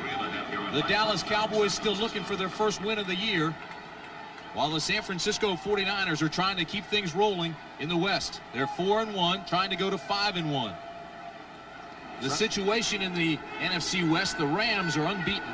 San Francisco at 4-1 needs a win here to keep pace. Of course, the Rams meet Buffalo on Monday night. There's a guy that's concerned about the quality of the product. Jerry Jones, the owner of the Dallas Cowboys. And he is active. Craig, left side to the 33-yard line. Del Rio, or correction rather, to the 20-yard line where Del Rio makes the stop.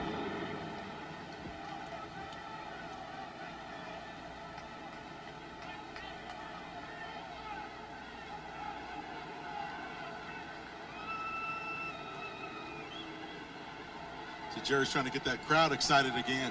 He's clapping his hands, but it's getting a little quiet here in Texas Stadium right now. That collar getting a little bit tight.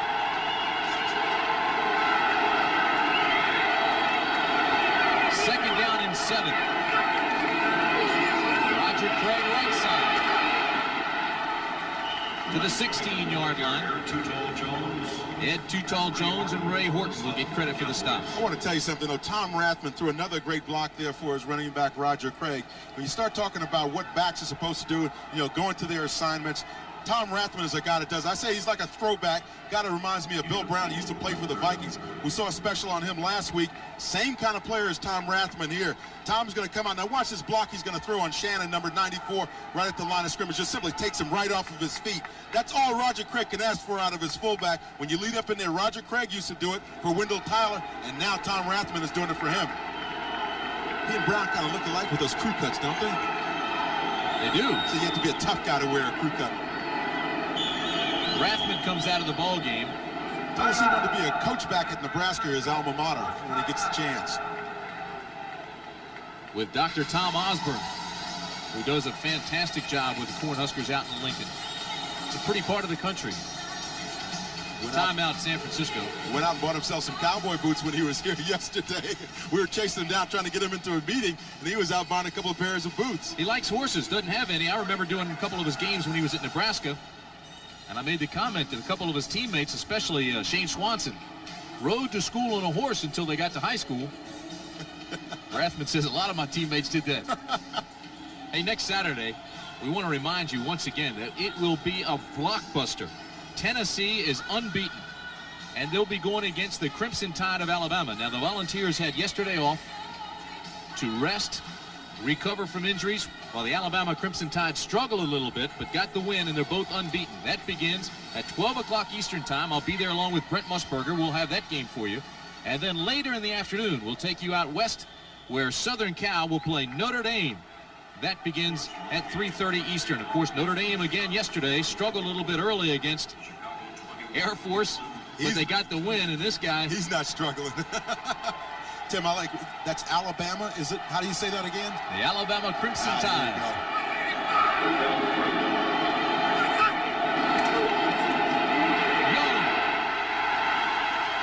Young is hit. And I don't know if he got the first down. Ken Tippins made the tackle.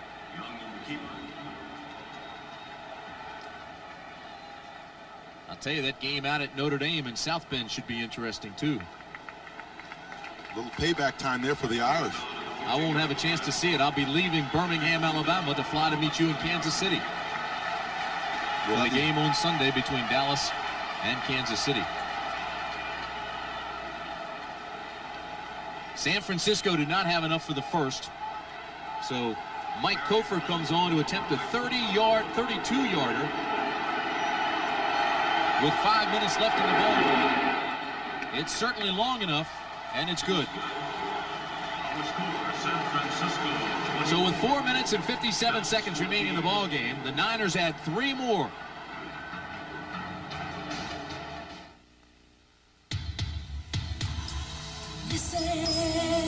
All week long, Mike Ryan is a buttoned-up, by-the-numbers, straight-ahead type of guy. But on the weekend, Mike likes to get into his Quad 4 Chevy Beretta GTZ, find a twisty road, and put it all behind him. Nobody's winning like the heartbeat of America. That's today's Chevrolet. Overcoming obstacles and fighting to the finish are what football and life are all about. That's why reading good books is so important. Books can motivate and inspire. They can help you identify your goal and then show you ways to go about reaching them. The Library of Congress suggests 2 books which, by the way, have been important to me. Travels with Charlie by John Steinbeck and Run to Daylight by Vince Lombardi. Take it from me, John Madden. It will be worth your while to read more about it. The official CBS Laugh-O-Meter proves that Monday Night Comedy's going off the scale. Make it easy, sweetheart. That's the kind of guy. It's a non-stop laugh-a-thon Monday night, all night. Mighty good. Gauge the laughs with Murphy Brown, followed by the famous Teddy Z, Designing Women, and New Heights.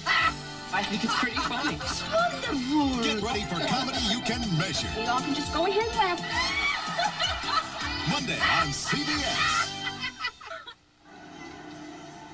Tim Brandt along with Dan Jiggets at Texas Stadium. Dan, you mentioned a few minutes ago the 13-point turnaround because of the mistakes and the big plays, the mistakes by Dallas, the big plays by San Francisco, and they now trail, Dallas does, by 10. What do they have to do to get back into it? Well, I think that the one thing they have to do is go back to what really got him in the ball game in the first place. That is Steve Young throwing short to his receivers, running the pick routes, and then getting out of bounds to save as much of the clock as they possibly can. They give themselves an opportunity, if they have to come back, to get that second touchdown. It's going to take some big plays now. We may even see a couple of unusual wrinkles coming out of the Cowboys.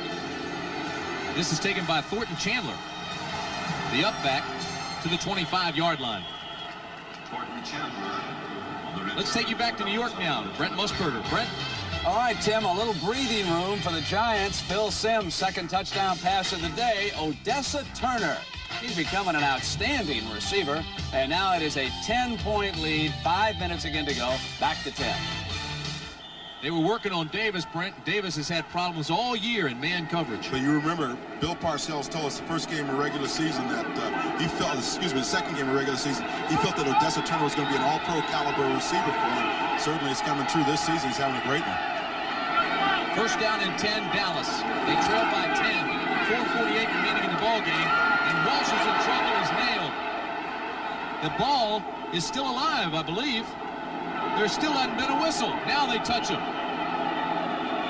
Well, the officials look confused. I think they were confused because they weren't sure if Walsh had started his throwing motion already, had the arm come forward. That's what they were confused about. It appeared that he had not gotten his arm going forward when the ball was popped out by Haley. They've got to be emphatic. They've got to either make a call or not make a call, or somebody's going to get hurt.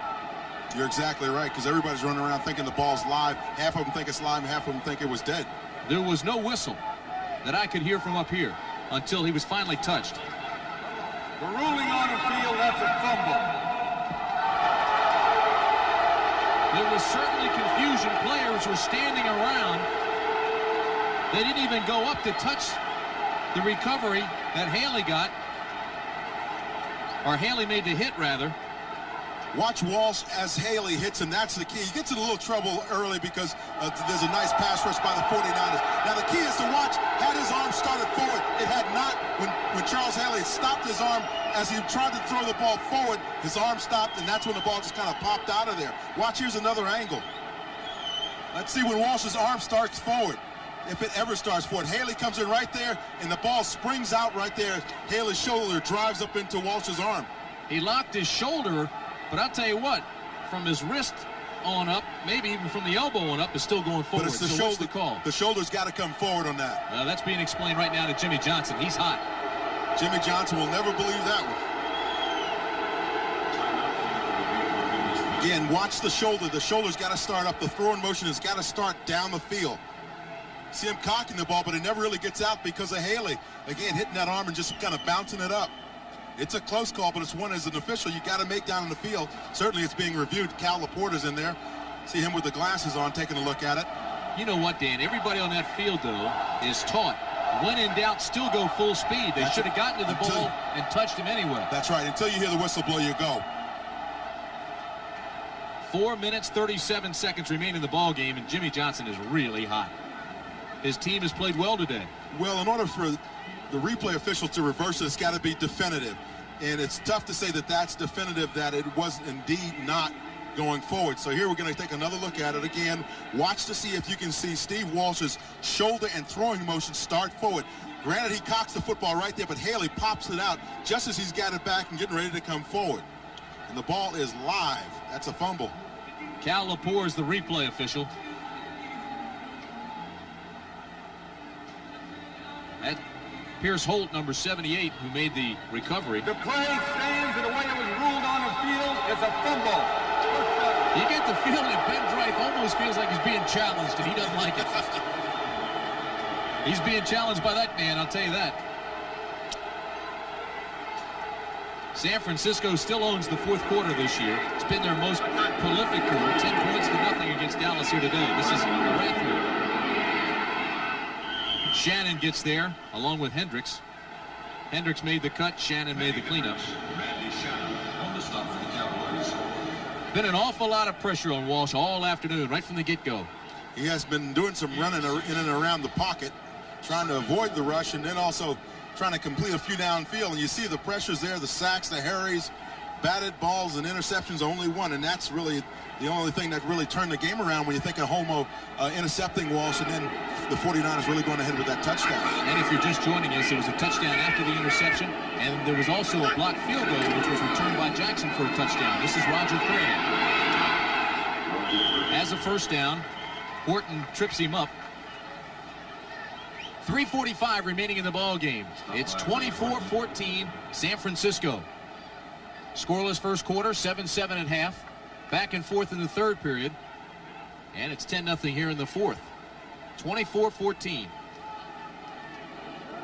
Roger Craig starting to pick it up, 62 yards now and 17 carries. You see now he's running out in space, though. His linemen are blocking out front for him. That time Barton had a nice block, and McIntyre getting around that corner. Of course, you got to figure the young Cowboys maybe get a little tired and disappointed. Well, the situation has changed, too. They trail, and they're looking at different priorities now. They spread things out. They have to stop the ball, get it back. Ball's loose. And San Francisco gets it back. Big Bubba Paris got after it.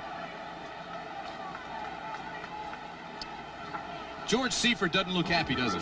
No, he doesn't, because I think he still wanted his team to play a little bit more effectively in the second half, but understanding the fact that the most important thing is to win the football game. Steve Young appears that he just didn't get that snap out. It was flicked out just as he was pulling his hands away. Appeared that he may have pulled out of there just a second too early on Jesse Sapolo. It'll be second down and call it 12.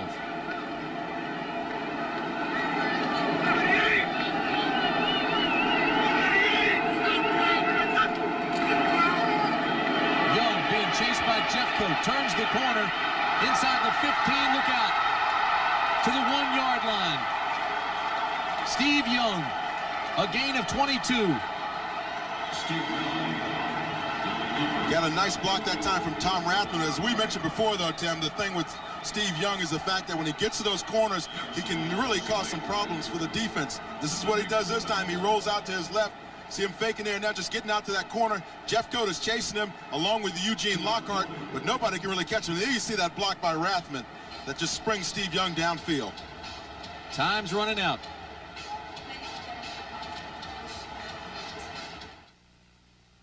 As Halloween approached, the Phantom of the Fridge struck again. My secretary Susie was waiting. Waiting. The Phantom stole the beer. Coors Light? Not now, thanks. I'm driving. Any clues? Aisle 4. A high-heeled shoe, a black cape, the Phantom? Catcher!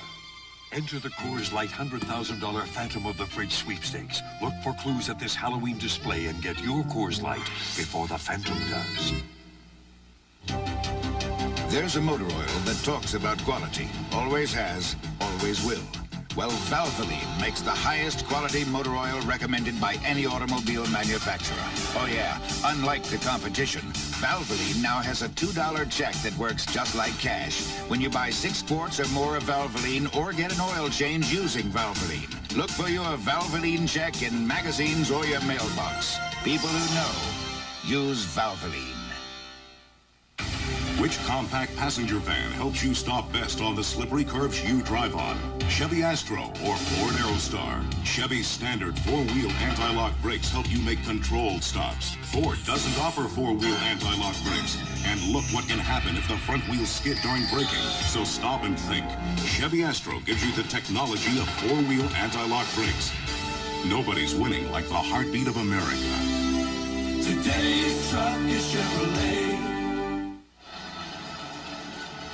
You want to know how come Steve Young was in trouble on the play? Watch here. Guy McIntyre is supposed to block down on Jim Jeffcoat. Now, Jeffcoat escapes him along with Eugene Lockhart, and they are chasing Steve Young on the play. Now, watch. Both of those guys get through there. You see them trailing one another. Steve says, hey, I got to get out of town. Rathman there with a good block down on Tippins, and that just springs Steve Young. Young, 76 yards, 10 carries. He's the leading rusher in the game, averaging almost 8 yards per carry.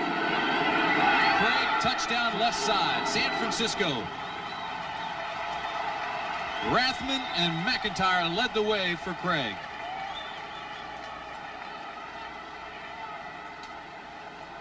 When you get down in the end zone and you get serious about wanting to get in there, you just run your fullback up in there on a little lead. Let Roger Craig follow him over there. Stutter step there. Good lead block by Guy McIntyre as well. And Roger Craig goes in standing up. That'll close the door and end any hope that Dallas may have had with under 2 minutes to play. Mike Kofor comes on. With that touchdown, Craig ties Ken Willard as San Francisco's all-time touchdown leader. And the kick is good. Roger Craig with his 61st career touchdown, and that ties Ken Willard. It's 31-14. Sir, McKittrick there talking with Roger Craig saying, hey, you got a good block there by your fullback. You know, you're going to see Rathman coming here in motion, and you're also going to see McIntyre come out and just pop out and clean up that corner, and that's going to allow Roger Craig to kind of stroll in the end zone. You see Roger's going to be able to take his time here, pick his hole, block right there by McIntyre, excuse me, and you see Roger Craig just kind of strolls on into the end zone. Looks good. Again, he gets style points as well. So the 49ers have done their thing this afternoon. Now they'll turn their attention tonight to see how the other San Francisco team does. Big Daddy and Mike Moore going game 2. That's tonight, World Series. Keep in mind, throughout the regular season, the A's had difficulty against right-handers. I think of Baltimore right away. They swept Oakland in June. Right-handers with different speeds, guys like Schmidt, Jay Tibbs, Batista. Well, you know, the interesting thing, though, for the Cowboys, now you look at the score, Tim, and it is 31-14, but you start thinking about really how the Cowboys played in this ball game. They are really kind of establishing themselves. They're coming a long way, and yet and still the scores in their games are very deceiving because late in the ball games they'll start getting blown out a little bit. But when you look at the third quarter and you look at early in the fourth quarter, they're still in the ball game. This is Derek Shepard at the 5. Out to the 24-yard line. Comes out of his shoes there. Tackle was made by Wesley Walls. Don't forget, coming up immediately after this game, the NFL Today, the post-game show with all the scores and highlights. Brent will update you on everything that's taken place this afternoon, and there's been some interesting matchups. We'll find out how that Washington Giants game turned out and everything else that's taken place around the league. Herschel Walker with a big day today for Minnesota. His first game there, well over 100 yards, career or season high for him. And that's the second week in a row that he's seen Green Bay. Last week he saw him with the Cowboys, and this week he sees him with the Vikings. Well, he has so many yards. He had a good scouting report. First down for Walsh. Complete to Clack at the 33. Tackle made by Keena Turner. One of the things that Steve Walsh does very well, I think, for a young quarterback is a 2-minute drill. Again, it's another growth opportunity for him here in this situation, working against the world champions. That was the 4th catch of the afternoon for Clack. Second down, Walsh throws, incomplete, intended for Clack. Hey, what kind of White House would let an astrologist decide what day the president should have a news conference? The Reagan White House. Nancy Reagan says it's true. 60 Minutes tonight on CBS. Followed by Murder, She Wrote. And the CBS Sunday movie, The Big Easy, starring Dennis Quaid and Ellen Barkin. That's all tonight here on CBS. Well, Big Easy is a heck of a movie. It's, of course, about New Orleans. And Dennis Quaid does a great job in it. Just got some more numbers handed to us. Look at this. Herschel Walker, 18 rushes, 148 yards. That's a bunch. They called him Elliot Ness here in Dallas. He thought he was one of the untouchables. Incomplete. Everson Walls told us that the untouchables indeed left with Elliot Ness. That's right. He originally was telling folks he was one of the untouchables. It was intended for Kelvin Martin. Johnny Jackson was there to break it up. There he is. A lot of pressure on Jerry Jones trying to turn things around.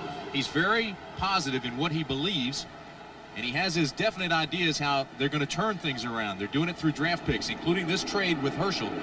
The basis for that were the draft picks involved, not so much the players that came over. I think he's probably took a look at the Rams trade and what they did with Eric Dickerson, and that's the way it makes sense if you're struggling to build yourself up as a club. Walsh, backside pressure from Haley, throws it complete to Darrell Johnston, and he has the Dallas first down. Approaching the 1-minute mark. Good look at Johnston, the rookie out of Syracuse, number 2 pick.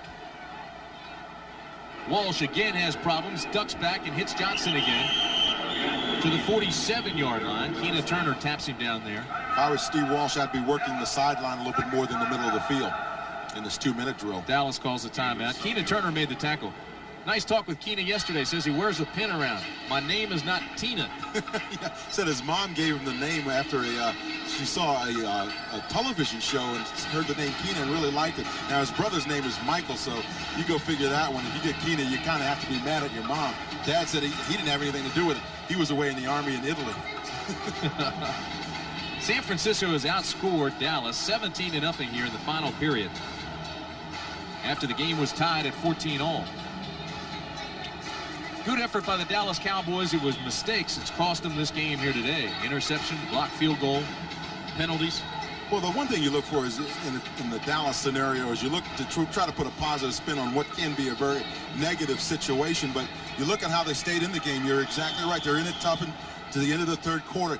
You grow on those opportunities as a young club, and that's what Jimmy Johnson's going to go back and tell his guys on Monday. We came a long way against the world champions. Now let's go into the next logical step. Next week against Kansas City, we line it up, and maybe we're facing a team that's a little bit more the same caliber as we are. Saul Washington has closed the gap on the Giants once again.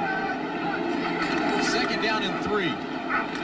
Walsh steps up in the pocket and has another interception. Keena Turner inside the 30. Tackler down to the 11. Keena Turner. A 41-yard return for the 10-year veteran out of Purdue.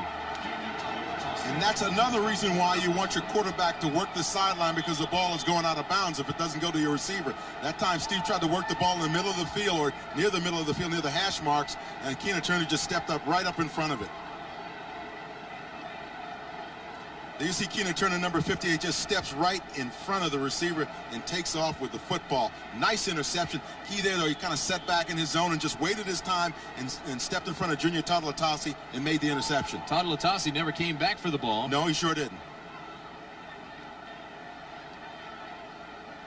And the 49ers, I assume, will just melt the clock, because I see Jerry Rice go all the way back to the 26-yard line in case there is a fumble. The coordinating producer of the NFL on CBS is Charles H. Milton III.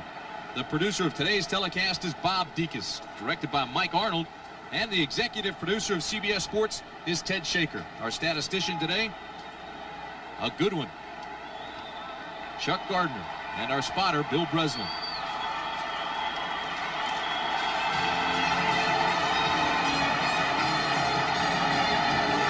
The expression on his face says it all. And now he comes back to offer congratulations to Matt Millen.